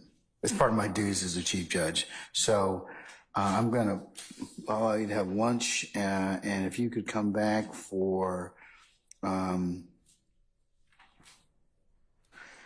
would say 1:50. Or thereabouts. Just make sure you're in headquarters by that time. We'll go ahead and get started somewhere between 1:50 and 2 p.m. Bless you. And bless you. And then we're going to work today till probably a little before 4 o'clock. And then that's going to be the extent of our duty day for today. Okay. And at such time, I'm going to talk with you a little bit about, just for planning purposes, some of your administrative days, so you can go ahead and put those on your calendar, from now through the end of June. Okay. I'm going to try and do that for you. So, ladies and gentlemen, remember your admonitions. I'm going to go ahead and recess you for lunch. We'll see you back around 1:50, and we'll get started somewhere between 1:50 and 2 o'clock, okay? All right.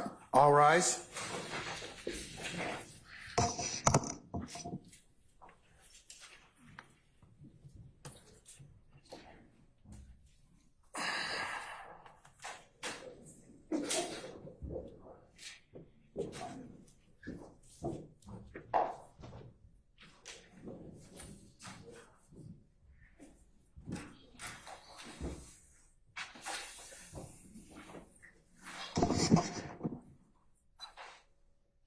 All right, ladies and gentlemen, please be seated. Mr. Murphy, I'm going to release you for lunch. Don't discuss your testimony with anybody except the attorneys in this case. We'll see you back at 1:50 as well, okay? All right, thank you, sir. All right, councilors, we'll be in recess, and I'll see you all back for 1:50, okay? All right, we're in recess.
so you may continue.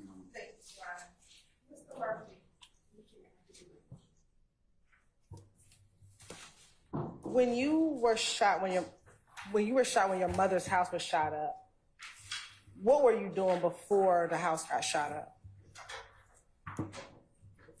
I was standing in the house. Okay. Do you remember what else happened that day? No. No. Now, when we left off, we were talking about Adrian Bean. You said you had been to the house. You thought it was Buck's house, but where Adrian's spot on Macon Drive. Yes. What type of spot was it? It was a spot. When you say a spot, what do you mean? Like a house. Did anything happen in that house besides people sleeping? Parties. Okay. Were they after hour parties or what kind of parties?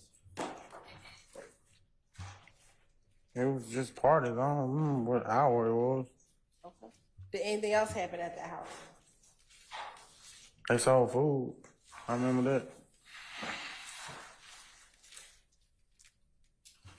Had you ever been in a car or driven with Adrian Bean? I don't understand what you're asking. Sure. Have you ever been in a car with Adrian Bean? I don't remember being in no car with him. You don't remember being in a car with him? Okay. Frederick Prothero, do you know who he is? Yeah. What did you call him Frederick Prothero? Fred. Okay. Did you call him anything else? Just Fred. Okay. And how long did you know Mr. Prothero? Not long. I just heard about him, and then he had got out of jail. Was he older or younger than you? Older. How much older? Do you remember? I don't know his age, but he was older than me. Had you ever been in a car with him? No. No.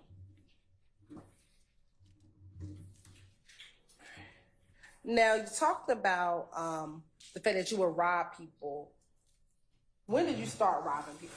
At what age? I can't remember what age I was. Have you been caught for every robbery you've done?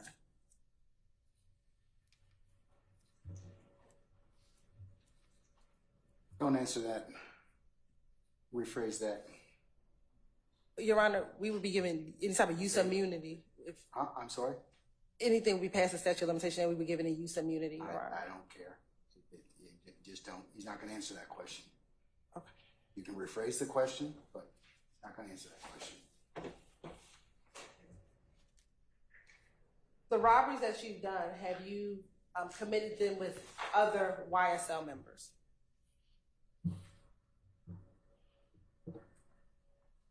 I already answered that. The one that I got caught with, the one I went to prison for. Was that a robbery that you went to prison That was for? a crime. I'm talking specifically about robberies. Ask the question again? Sure. With the robberies that you have you committed any robberies with any other YSL members? No.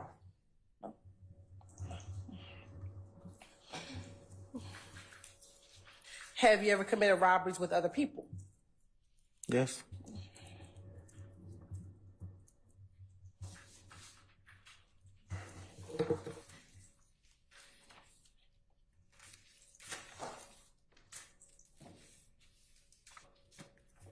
Are you familiar with a person by the name of Donovan Thomas Jr.?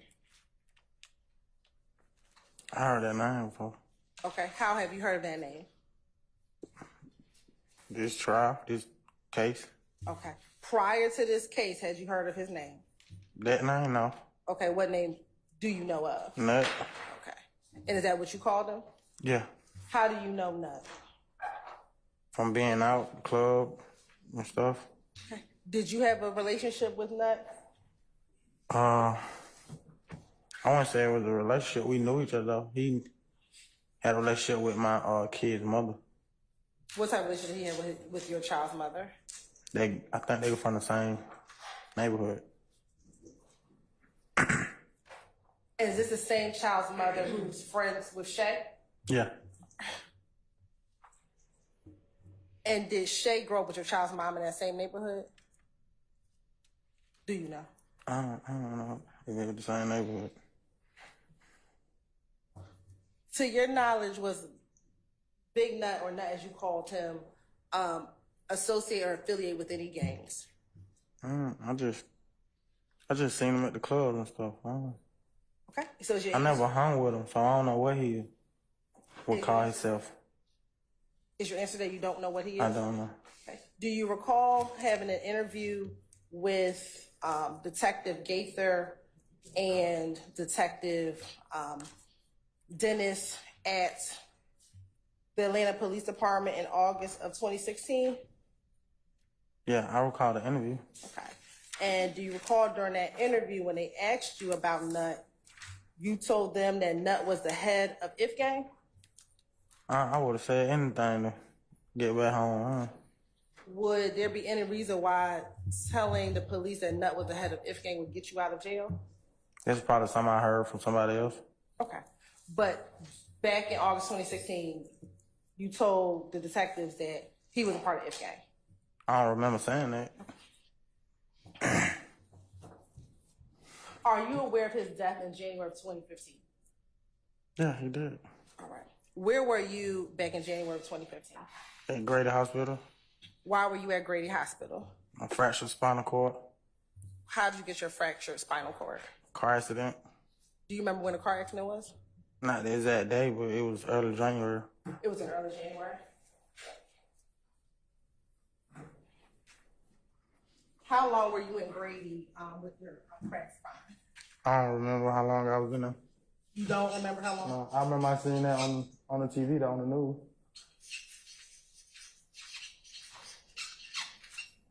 So you saw his murder on the news while you were in the hospital? I saw his picture. They said he did. I ain't never seen nobody murdered. I can't hear you. I never seen nobody get murdered. I seen them say he got murdered. His picture on the news.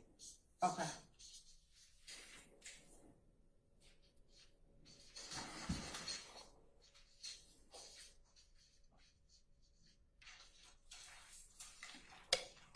And you said you don't remember when you came out of the hospital in 2015. No, I don't. I don't remember the exact day. Do you remember the month? It was that same month. So you got out of the hospital that same month in January 2015? Yeah.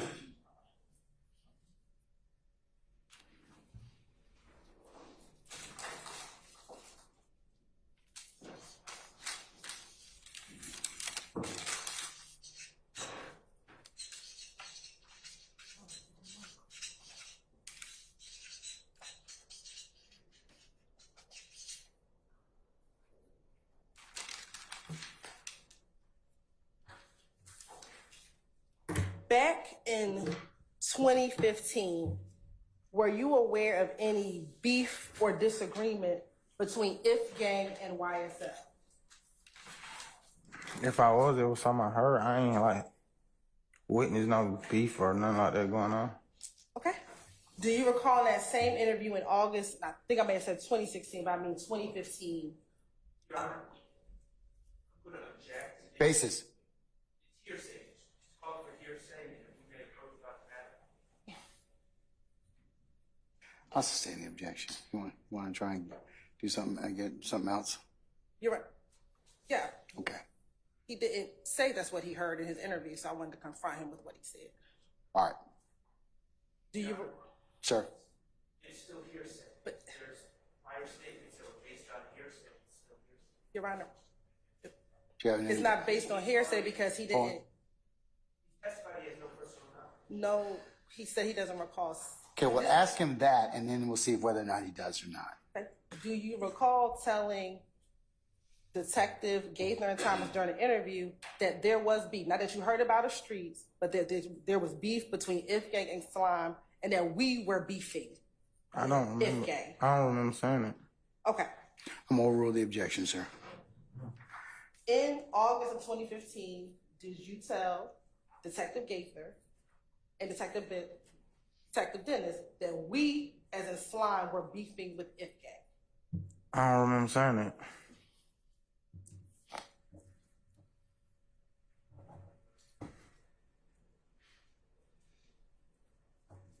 Do you also remember saying in that same interview that Still object, still calling for hearsay.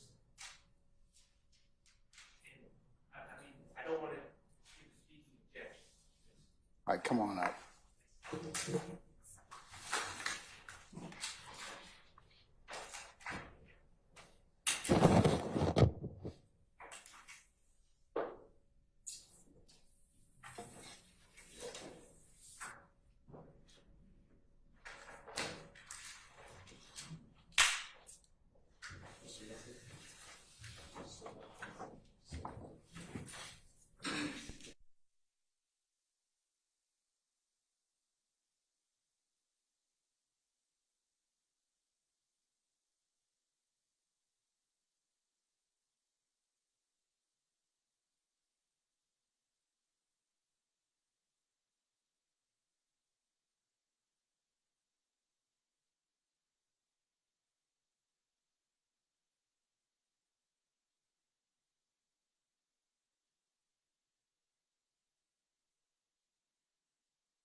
in the jail that you were at, which was the Fulton County Jail, that YSL members were on place because of the beef between If Gang and YSL? I don't recall saying that. I don't recall what I said yesterday.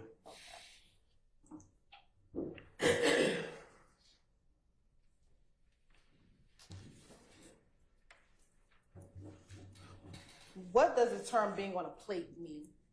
Have you heard that term before? I think that mean like beef.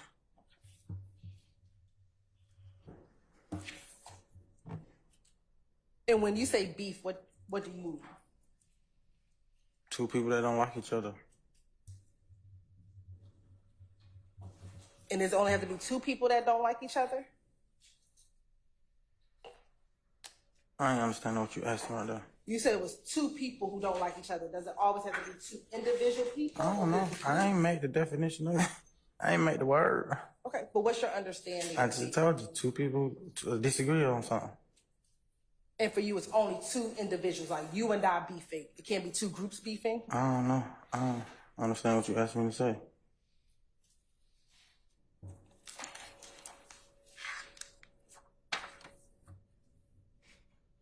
Now, I want to take you to April of 2015, specifically around April 26th of 2015. Were you present at the Compound nightclub with other members of YSL? In April, I've been in the compound a couple times. Were you present at the Compound with other YSL members when Lil Wayne was performing at the Compound?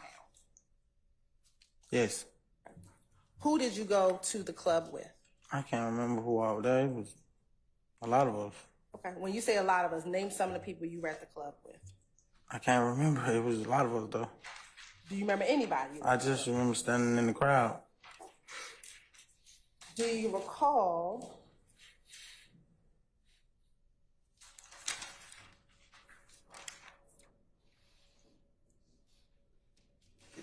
in that same interview in August of 2015 with Detective Gaither, Detective Dennis, and Mr. Hudson, stating that you went to the club with Dolly, Dora, Buck, and you all arrived there in a Jeep together? I don't remember saying that. You don't remember saying that? No. And that also there was Shannon, they were all there at the Compound together? I don't remember saying that. It was a lot of us, though. Do you recall in this interview saying that you had a gun when you went to the Compound nightclub? I always kept a gun. Okay. And did a police officer see you with a gun that night? That same officer. Was it Detective Dennis? I don't know his name. Do you remember what you did once he saw you with that gun? I ran. Okay. And what if anything did you do with the gun? I left it right there. Where did you leave it? I know it wasn't on me when I stopped running. Do you recall where you left it? No. Okay. Do you recall in that interview in August 2016 saying that you had put the gun on the wheel of a car? No.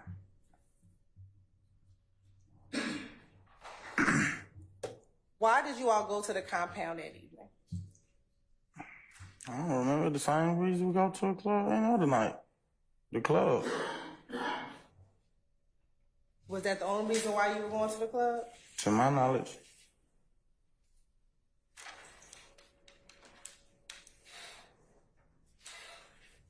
Were you going to do anything in the club towards Lil Wayne that night when you all went to the club?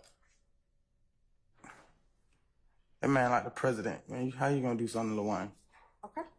Do you recall in that August of 2015 interview stating that y'all want to go in and maybe boo at him or maybe create some type of havoc inside of the club while he was I performing? don't recall saying that.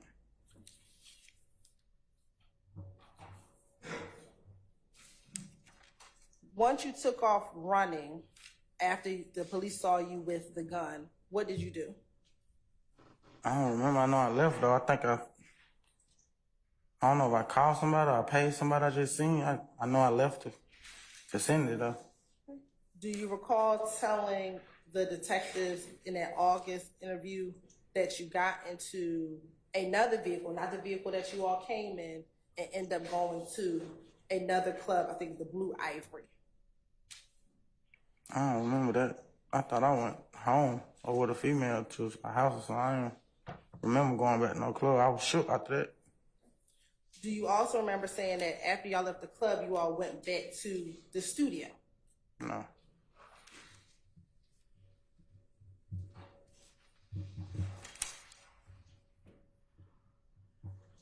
Do you recall seeing Shannon at the compound that evening? No, I don't recall saying no. That was so long ago. What about Roscoe? Do you recall seeing Roscoe at the compound that evening? No. Do you recall telling Detective Gaither and Dennis that you saw both Roscoe and Shannon at the compound that evening, and that at some point Shannon got into Dolly's truck and they drove that truck and left the compound? No. How could I see somebody leave if I already left? When this particular incident occurred or day occurred at the compound, was Mr. Williams with you all at the compound? I don't recall. I don't know.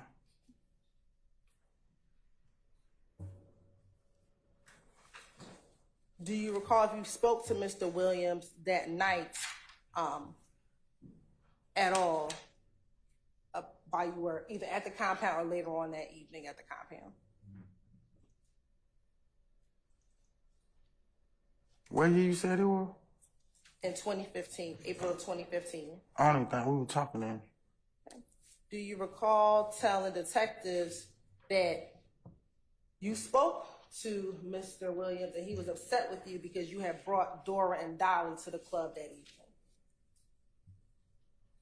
That sounds all right. He was mad at me for doing a lot of stupid stuff back then. Okay. But specifically, he was upset that evening because you had brought Dora and Dolly out there. I don't remember that happening, but that sounds about right.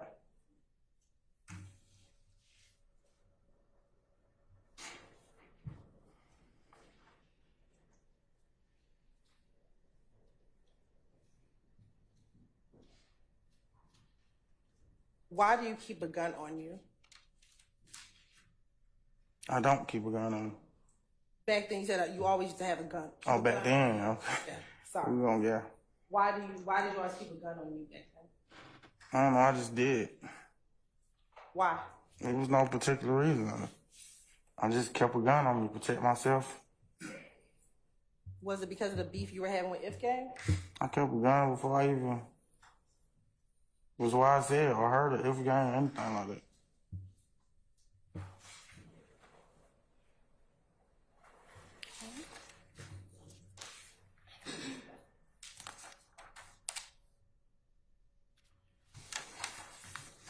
Did you ever gain access into the compound club that night before taking off running before the police saw you? Did you ever get inside of the club that evening?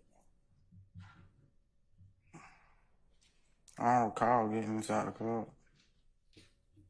I just remember running, being tired from running. At any point that evening, do you remember YSL members going near the tour bus of Lil Wayne? I ain't even seen no tour.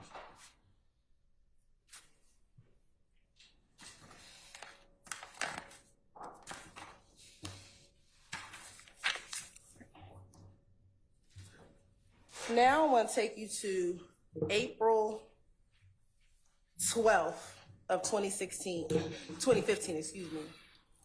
Did you,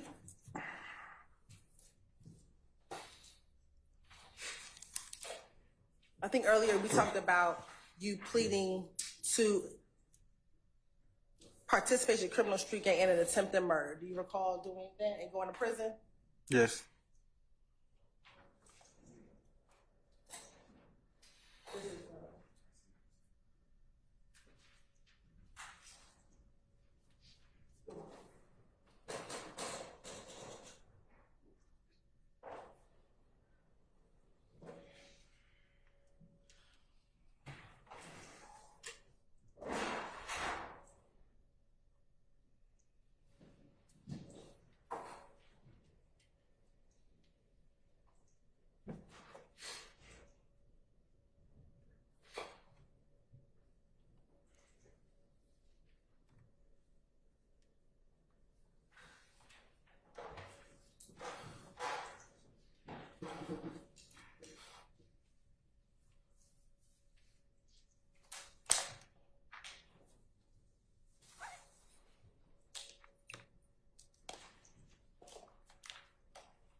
Privilege to approach, Your Honor. I'm showing you what's been marked as Stacy's Exhibit 18, Charlie. Do you see your name on Stacy's Exhibit 18, Charlie? Yes. Okay. And do you see an indictment number on there? Yes. What's that indictment number? 15S. Sure, you can speak up. Can you all speak up, please? Yes. What's that indictment number? 15 SC 138234. And, It's 18 Charlie. Mr. Harden. and looking at the front page, does it show the crimes of which you were convicted of?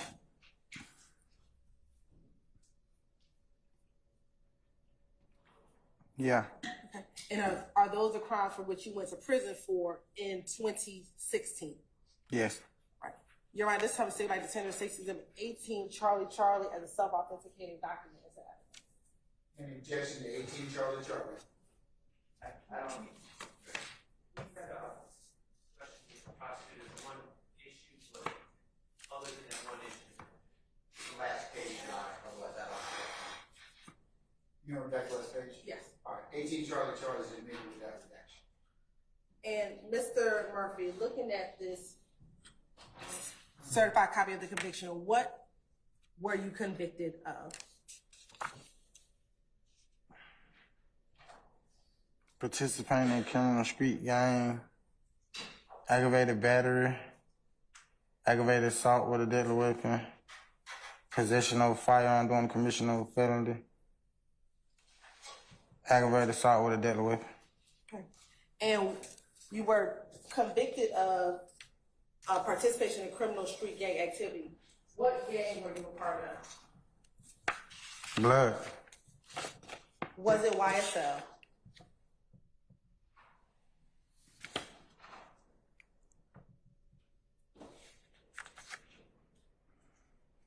I don't know, that's a good question. I don't know. You don't recall?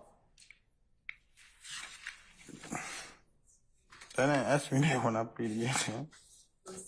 They didn't ask me that when I pleaded guilty. I thought they were saying I was in blood. Okay. Do you remember the facts that led up to that conviction? No, that's why I'm looking over. I don't remember all that.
I see the counts, but I don't really like record.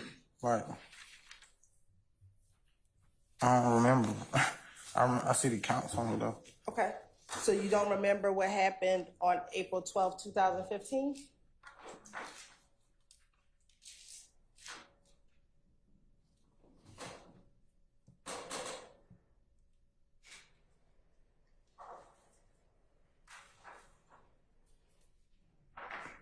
I think it like bits and pieces though. I can't. It was a long time ago. Okay. What are the bits and pieces that you remember?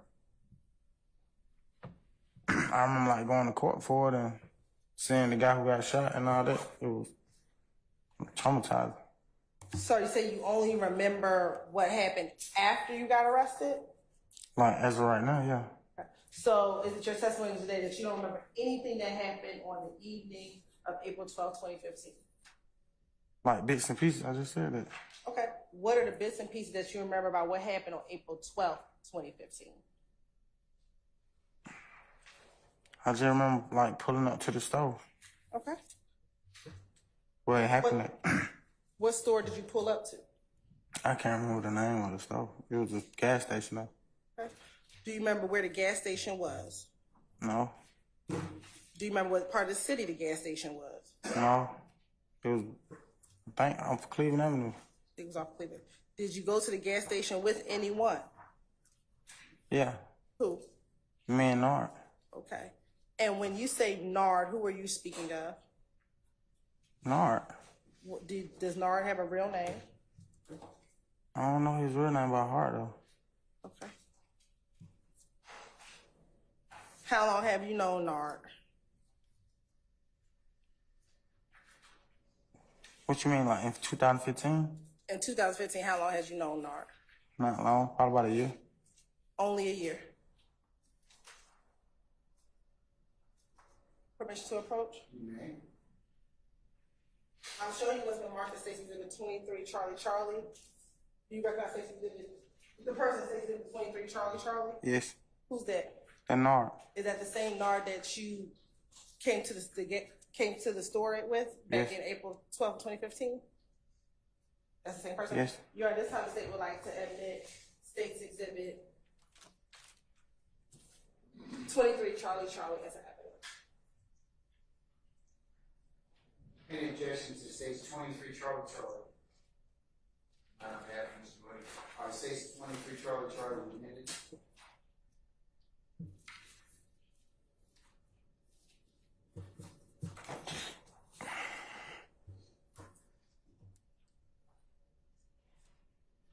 Permission to publish, Your Honor?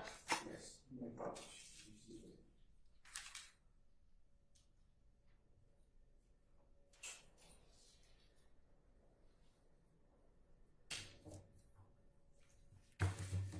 Now,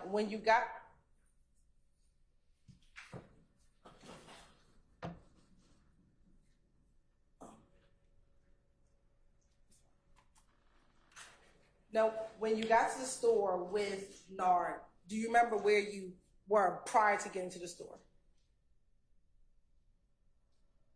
I just remember we pulled up to the store.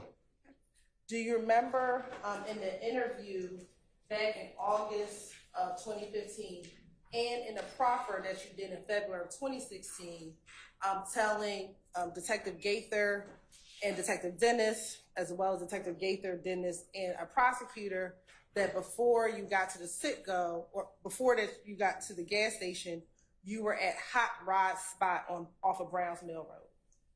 I don't recall saying that. Do you recall telling the detectives that while you were at Hot Rod's house, it was you, Nard, Fanny, Detective Gaither, and Detective Dennis, as well as Detective Gaither, Dennis, and a prosecutor, that before you got to the hear my voice, that initially, when in August of 2015, you said it was Nard, Fatty, and you were at Hot Rod's house prior to going to the gas station, and then in February, you said that there might have been a J at the house as well before y'all left to go to the gas station. I don't recall. I told you I would say anything. I would have cut my arm off to get back to my son. Okay. Now, do you remember what you were doing at Hot Rod's house prior to going to the gas station? That's too far to be trying to remember. Do you remember telling Detective Gaither, Detective Dennis, as well as the prosecutor, that while at Hot Rod's house, Fatty had came over in a new, I think you may have said a hot box, which was a stolen car, and y'all were talking at the house prior to you leaving to go to the gas station? No, I don't remember that.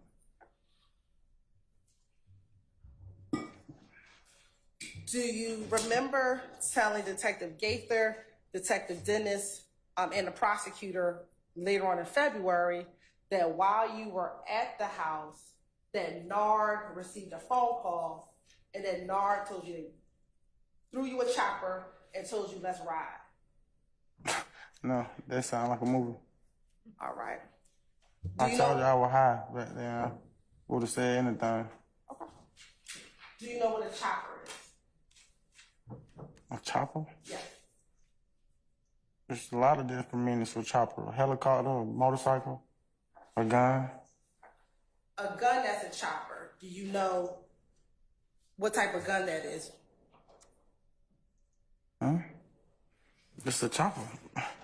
Is it a small gun, a long gun, a short gun? What kind They of got gun? all sizes of chopper. Sorry? They have all sizes. Okay. Now, do you recall telling Detective Gaither, Detective Dennis, that once Nard said, let's ride, you all hopped in the white Dodge truck and drove to the Citgo gas station? No. And that Nard was driving, you were in the passenger seat, and Fatty was in the back seat? No, I don't remember saying that.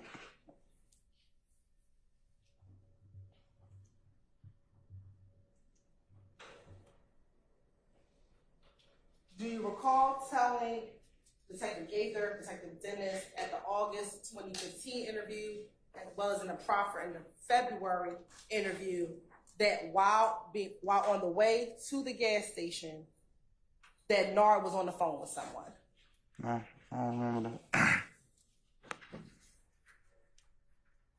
And that they were on, you all were on the way up to the gas station? I don't remember that.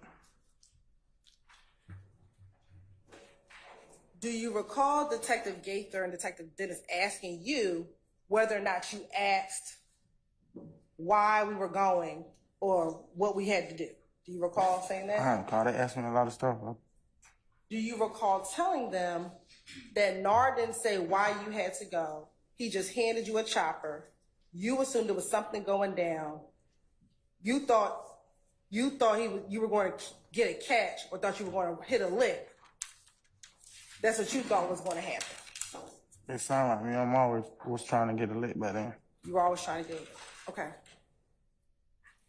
Now, do you recall telling Investigator Gaither and Investigator Dennis, when you got to the Citgo gas station, you all pulled up to the pump and you saw Bentley? No, I don't recall saying that. Who's Bentley? An older cat from Cleveland. And is this the same Bentley we talked about earlier who's a part of YSL? Is this the same Bentley we talked about earlier this morning who's a part of YSL? I know more than one Bentley, though. Okay.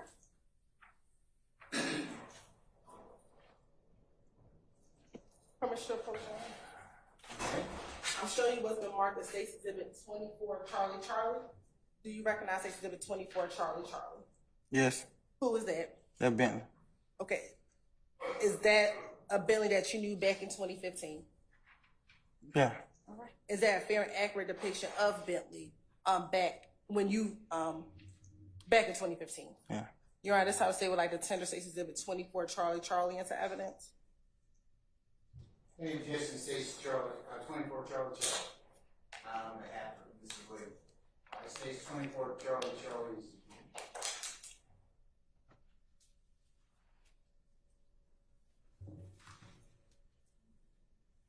Permission to publish, Your Honor.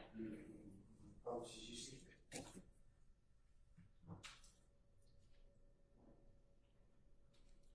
And is that who you call Bentley? Yeah. Okay. Now, do you recall? Okay, you said you were at the store. You remember being at the store. Do you remember what happened while you were at the store? I don't. Okay. Do you remember telling Detective Gaither and Detective Dennis that once you all got to the store, you pulled up to a gas pump, you got out of the passenger seat, Nard got out of the driver's seat, and when you got there, you immediately with your chopper ran to the car in which the individuals that you were going to deal with were, that you went immediately to that vehicle? Oh, God, son, that sounds like a movie too.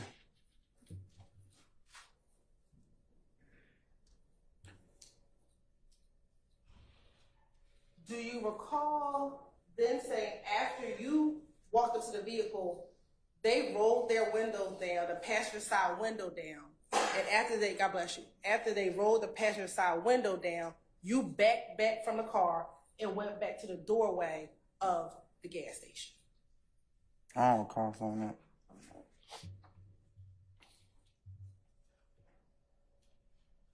From the Citgo gas station on April 12, 2015. I think they showed me a lot of pictures in the interview. Okay.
Permission to approach, Your Honor? You may not.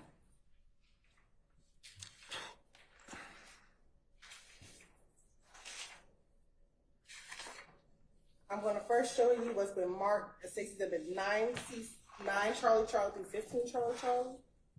I want you to take a moment and look at 9 Charlie Charlie through 15 Charlie Charlie.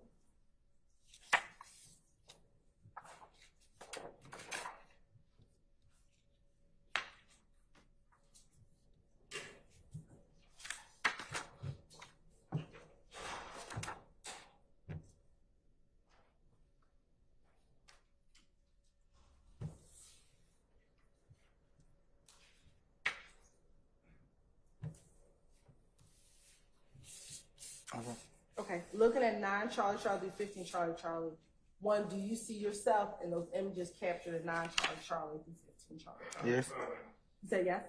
Okay. Do you recall those being the pictures that were shown to you while you were being interviewed at the Atlanta Police Department in August of 2015? I don't remember that. Okay. But do you recall seeing yourself in Yeah, those pictures? I remember the pictures though. Do you see Bentley in those pictures?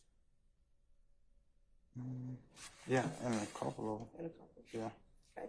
Do you also see Nard in some of those pictures? Yes. All right. And those images appear to be or look like the store that you were in front of. Let me ask you this. Is there a date on those pictures? Yeah, 4/12/2015. Okay. And I want you to look at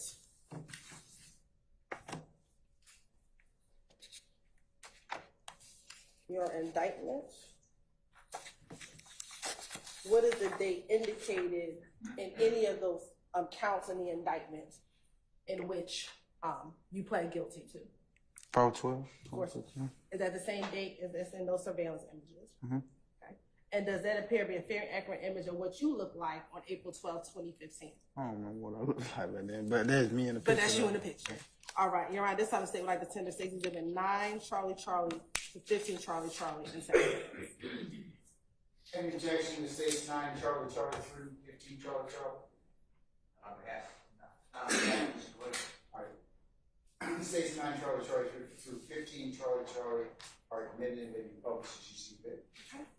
Thank you, Your Honor. Now I'm also going to show you 20 Charlie Charlie, 21 Charlie Charlie, and 22 Charlie Charlie. First, I want to start with 22 Charlie Charlie. Do you see yourself in 22 Charlie Charlie?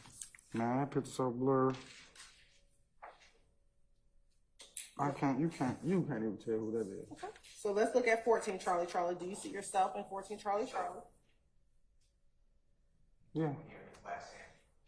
He said it was so. Go ahead, repeat what your last answer was. I don't even remember. About 22 Charlie Charlie. What did you say? Oh, it's so blurry. You can't even see who in there. Did you hear him? Looking at 14 Charlie Charlie, do you see you? This one. Yeah, right there. What are you wearing? It looked like a blue coat. Okay. Does it look blue to you?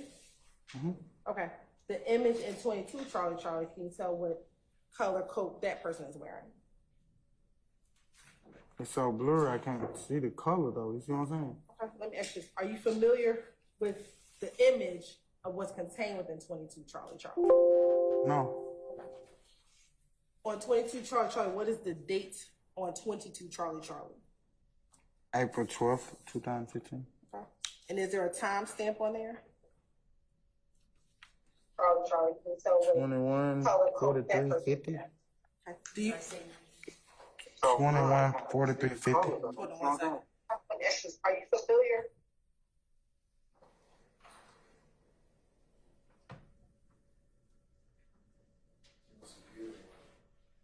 It looks like it's not.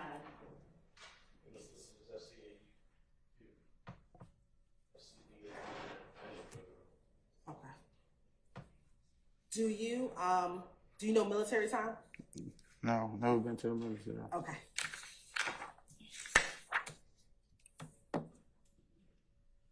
I want to publish 14 Charlie Charlie.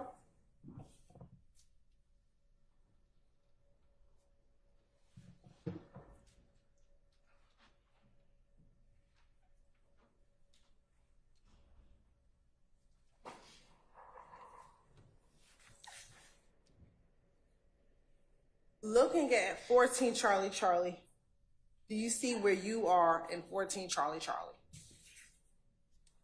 Yes. Okay.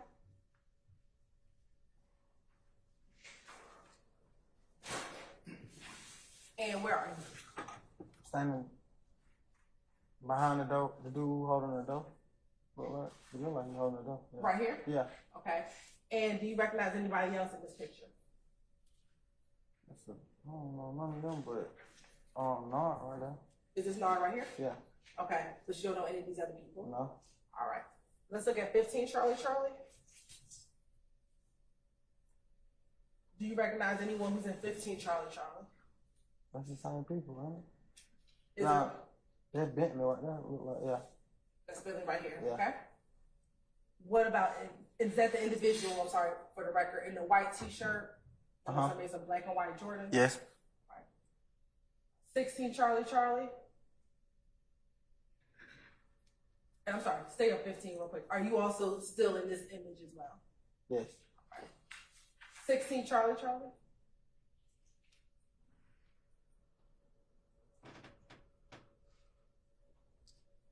Oh, excuse me, I'm sorry. That's the blue one.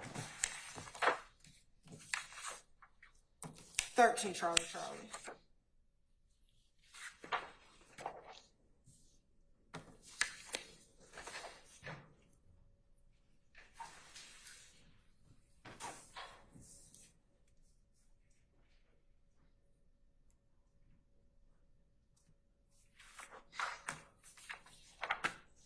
Who's that at 13 Charlie Charlie? They're not. What does he have in his hand? A gun. Would you call that a chopper? Yeah, it looked like a chopper. It looks like a chopper. Yeah. Okay.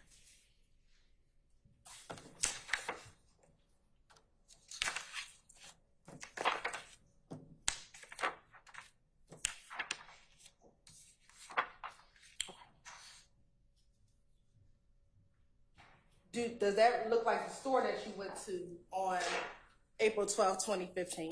I don't remember how it looked, but I'm at the store right now. Okay. Say that one more time. I said I don't remember how it looked. Okay.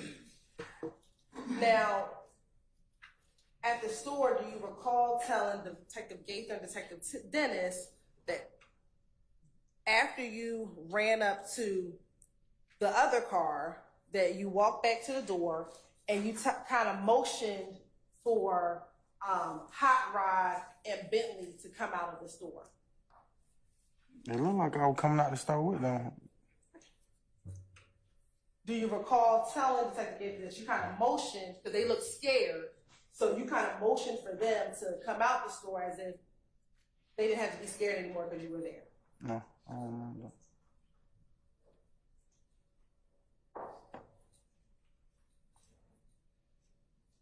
Do you remember what you did after do you remember leaving the store? No.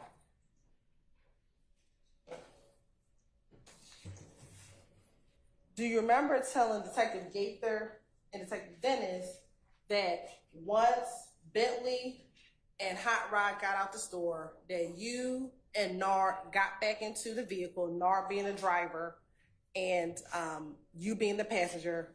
You don't remember Fatty ever even got out the car, and that you all left, as well as Hot Rod and Bentley got in their car and y'all all left the gas station? I do not remember that. Say. That was so long ago, I don't remember.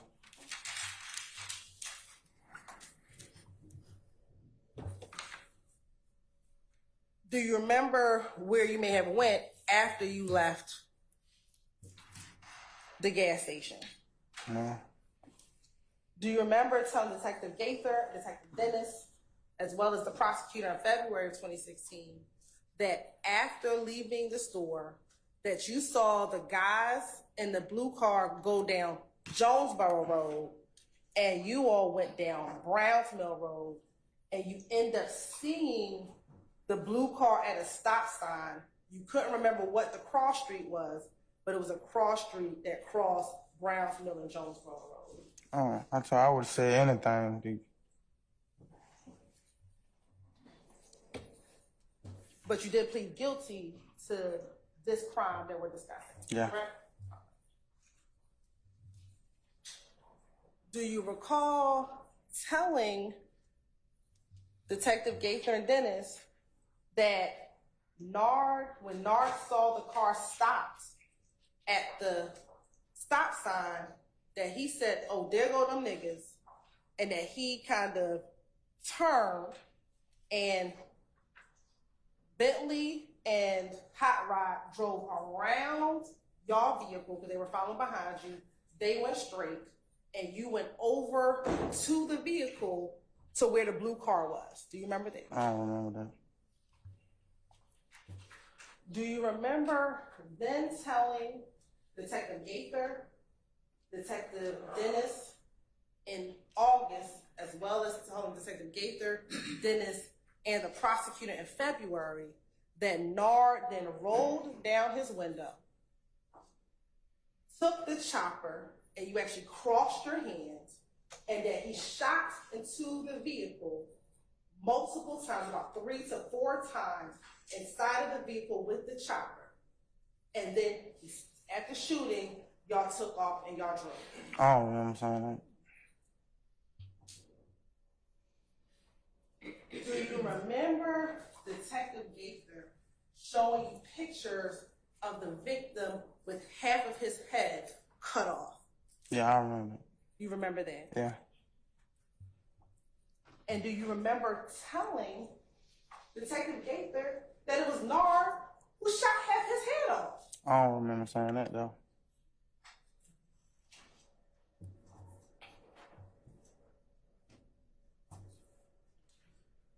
Do you remember telling Gaither, Detective Dennis, and the prosecutor in February that the reason why you went over there was because Bentley and Hot Rod said that they were in trouble?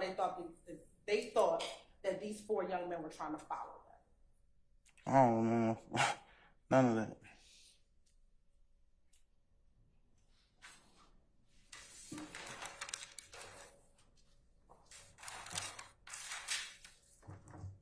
Do you remember telling Detective Gaither, Detective Dennis in August, and then the prosecutor along with Gaither and Dennis in February, that after Nard shot the victim or shot into the vehicle, that you all went back to the house on Hot Rod's house? I don't recall saying that. Do you recall where Hot Rod's house was? I don't even remember nobody named Hot Rod. That sounds like a toy car. Did you know someone by the name of Rodney Allison? No.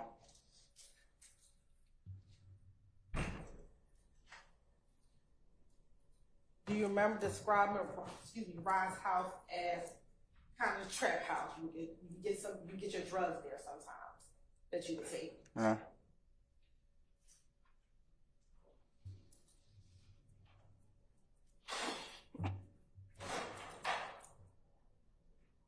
Do you remember telling Gaither and Dennis, because they asked you where was this house located, that you kind of went through? It was off of Bromack, and then you could turn on another street, and it was a brown house with a gate with a sloped down driveway.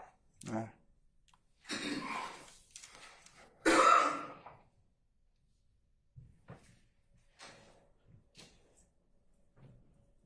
Do you remember them asking you how Thug felt about you engaging with Nard and Bentley during this time? No, I don't remember it. I don't remember it. Do you remember telling Detective Gaither and Detective Dennis that Thug was mad at you because you looked at him like a brother, and that you had done so much for Thug that your only job at that point in 2015 was to watch his mother and his two sisters, Dolly and Dora? No, I don't recall saying I had to watch them.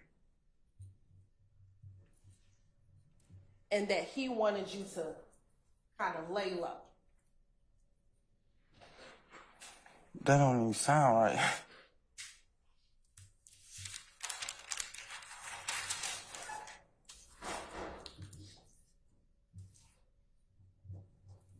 Do you recall you telling them that Thug said he would take care of the clothes, the shoes, and the house so long as you protected them because you had already done enough for him? I don't know nothing about that. He was already taking care of his family.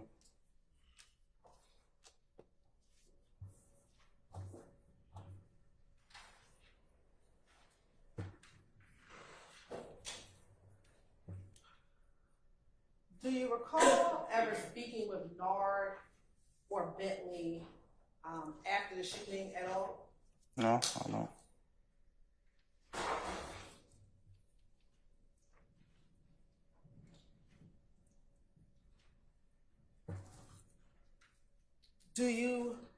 Let me ask you this, back in 2015, in April of 2015, did you have that YSL tattoo on your face? I think so. Do you know if you had the snake and slat emoji on your face at that time? I think so.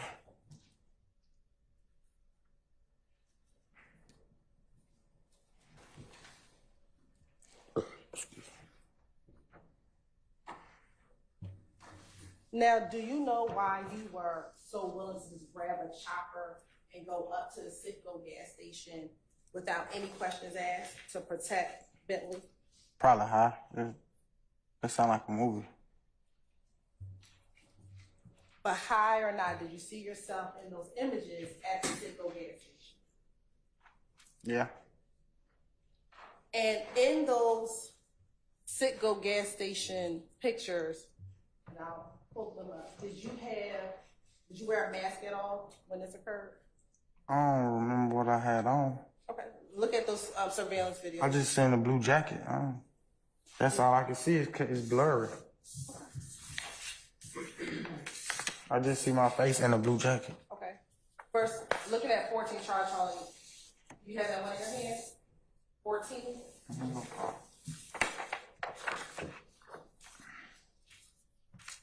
Yeah, it's in my hand. Do you have a mask on? No, I can see my face. And looking at 15, Charlie, do you have any type of mask on? No. And it's 16, Charlie?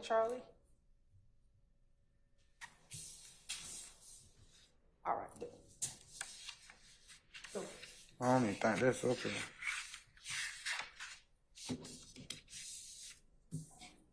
I don't got no 16. now, when you were meeting with Detective Gaither, Detective Tennis in August, wait a minute. Did you first meet with Detective Gaither and Dennis first in July of 2015 when you were arrested? I don't know when I met with him. I remember meeting with him though. Say that again. I don't know when it was I met with him, but I remember like meeting with them. Did you meet with them twice at Atlanta Police Department? I don't know how many times it was. I remember like meeting detectives. When you met with the detectives, was Mr. Williams present in a room with you when you met with the detectives? Was Mr. Jeffery Williams in the room with you when you met with detectives? No. Was Shannon in the room with you when you met the detectives? No. What about when you did the proffer agreement? Was Mr. Williams in a room with you when you did the proffer agreement? What that mean? When you were in that room with the prosecutor, Gaither, Dennis, and you were in this Before I room pleaded guilty? before you pleaded guilty? No. And when you spoke to Detective Gaither and Dennis, both in in August of 2015 and February 2016, were you able to tell them everything that happened on April 12th, 2015? I don't know. I don't remember what I told him. I told you I would have told him anything to get home to my family.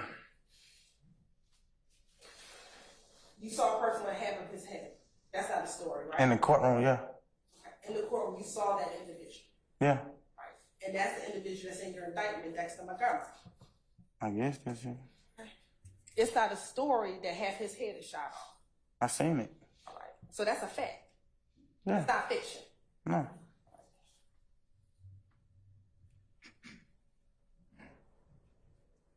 So even if you would have said anything to get out that room, was some of the stuff you said what actually happened because you saw the person it happened to? You keep saying that you would have said anything to get out that room. Yeah. But the stuff that you said actually had a result, and that result was the person you saw in court would have his head shot off. I don't understand what you're saying. Can you dumb it down?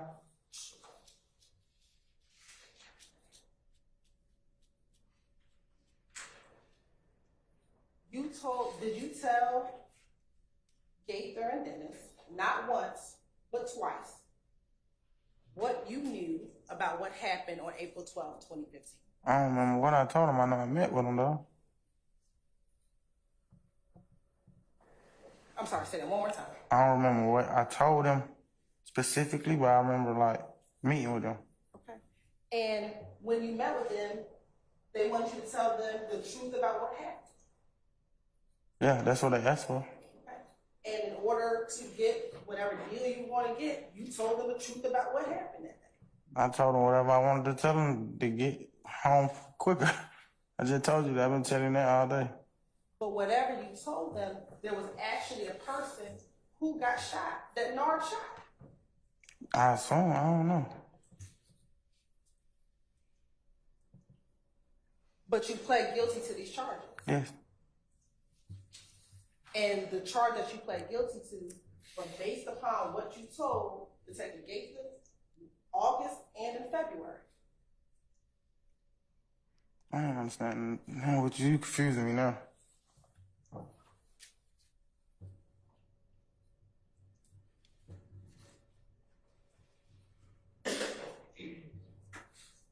You pled guilty to these charges. Yes. You pled guilty to participation in a criminal street gang. Yes. Both you and Nard are part of YSL, the criminal street gang. Yeah, I was charged with criminal street activity before, yeah. And you were charged with NARC. Yeah. You were also charged with aggravated assault. Mm-hmm. Is that a yes? Yes. And that was for one count of shooting Dexter Montgomery. Yeah.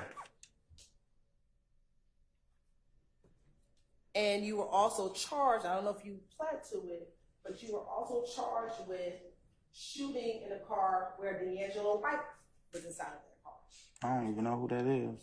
Let me show you what's been admitted as Exhibit 7BB. Do you know that individual? Never seen him in my life. You never seen him? Okay. On your indictment, is there a count for an individual by the name of D'Angelo White?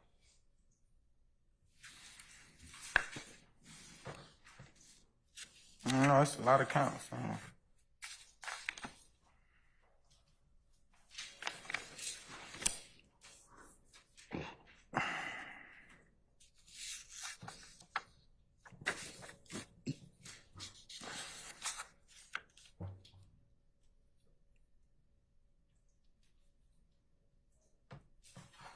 Count 9. Okay. And does it have an individual by the name of D'Angelo White? Yes. All right. And you pled guilty to having a gun? Or did you plead guilty to having a gun? I just pled guilty to whatever I was ready to go home. Okay. Did you plead guilty to having a gun?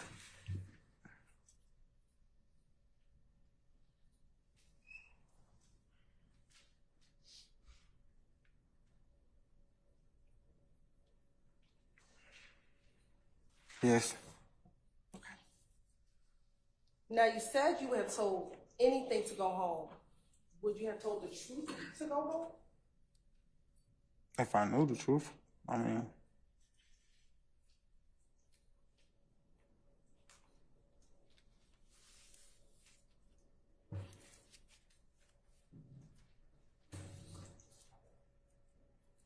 Now, Mr. Murphy, today you are not telling this jury what you told the police back in August of 2016. Why not? I don't remember. I don't want to lie to them. Do you not remember because you have to testify in this court in front of all these individuals sitting on this side of the room? No.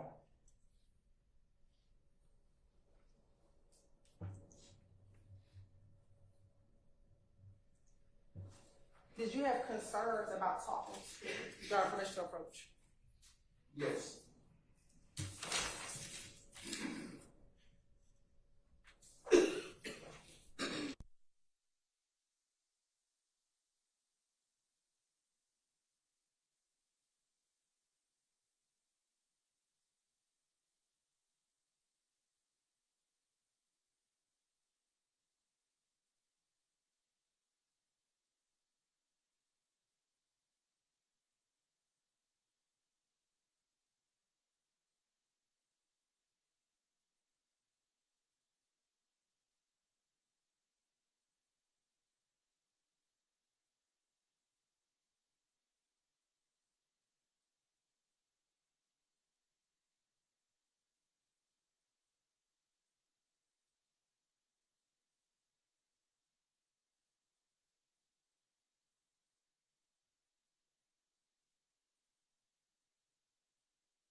Mr. Murphy come back, please?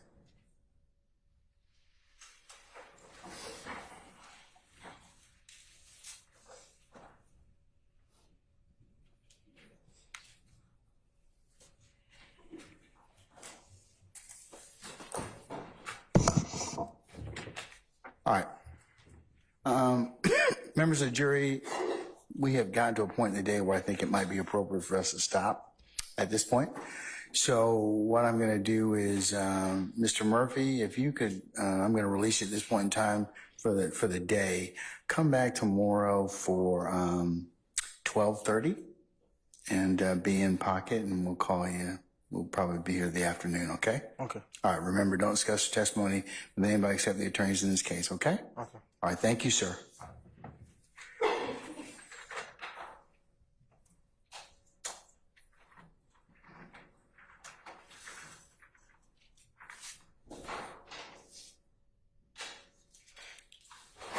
All right, members of the jury, before we recess for today, as promised, I'm going to go ahead and just kind of give you kind of where we are for the next few days. So tomorrow's the 12th. We'll come at 12:30. We'll start around 1 o'clock, and we'll be here until about 5 p.m. On Monday the 15th, I'll ask you to report for 8:30, and we'll be here. We'll be here the day. The 16th, Tuesday, we're going to have a short day because one of your members has a medical appointment. So we're going to go from 10. You'll report for 9:30, and we'll go to about 12:30, and that will complete our business for that day. The next day, the 17th, you'll report at 12:30, and we'll go to about 5. The 18th, you'll report for 8:30, and we'll go to about 1:45. One of your members has a doctor's appointment. And then that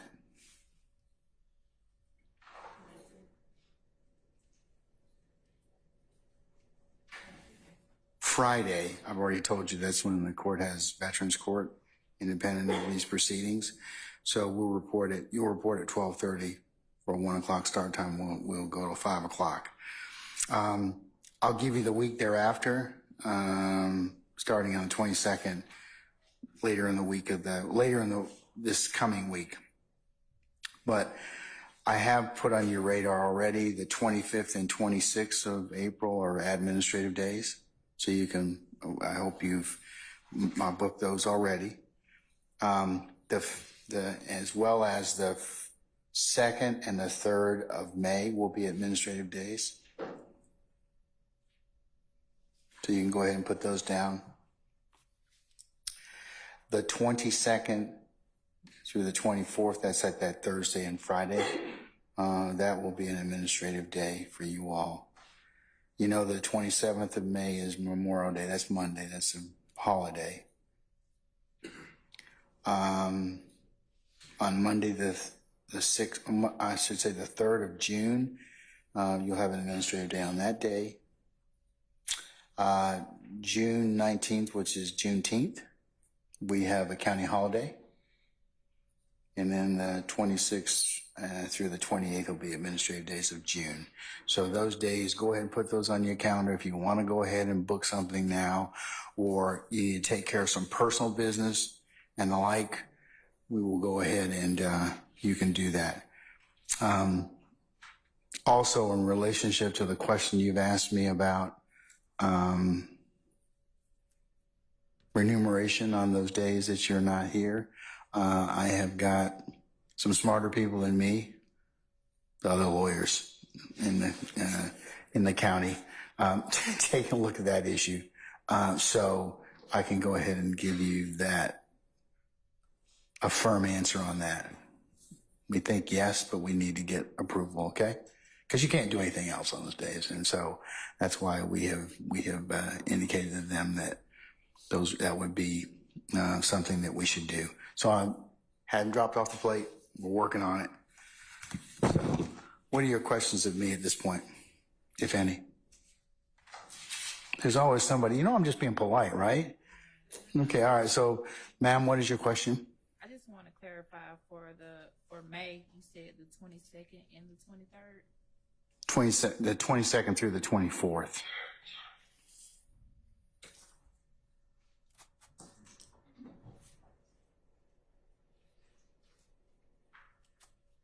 So I'm sorry, you're absolutely right. It will be that.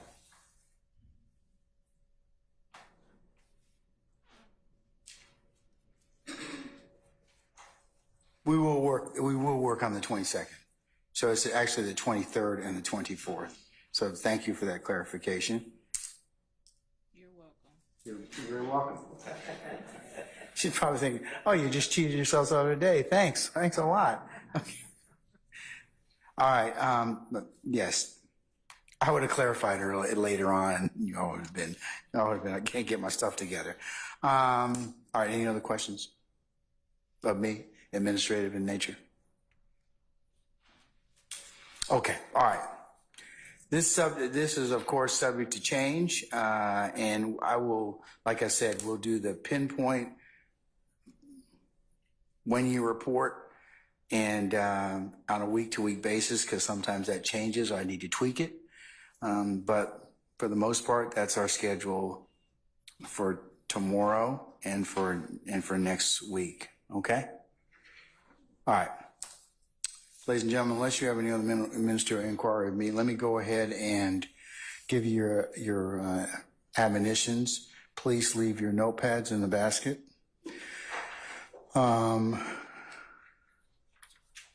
Remember, do not discuss this case amongst yourselves in small groups and onesies and twosies or little. And as you're sitting back there, it will be a violation for you to recap the case, recap person's testimony, consider anything that we have discussed out here until such time as I tell you when you're to begin your deliberative process. Please also resist temptation of listening to any third-party accounts of this particular proceedings as they go along. Don't go to any podcasts, any other printed material, or certainly anything that's been reported in the news media in regards to this case. If anybody should try and approach you or attempt to talk with you about this case in any form or fashion through any particular medium or in person, please let Sergeant Ingram and myself know immediately. And again, ladies and gentlemen, don't go by and visit any of the scenes that may be depicted or you've heard of in this particular case. That would be a violation for you to do so. And the last thing, as usual, ladies and gentlemen, thank you for your patience and your continued patience with us. And unless you have any other inquiry of me, and ladies and gentlemen, we will see you tomorrow, 12:30, for an anticipated 1 o'clock start time. And then we'll be here in the afternoon and we'll see where the day leads us at that point, okay? All right, ladies and gentlemen, all rise.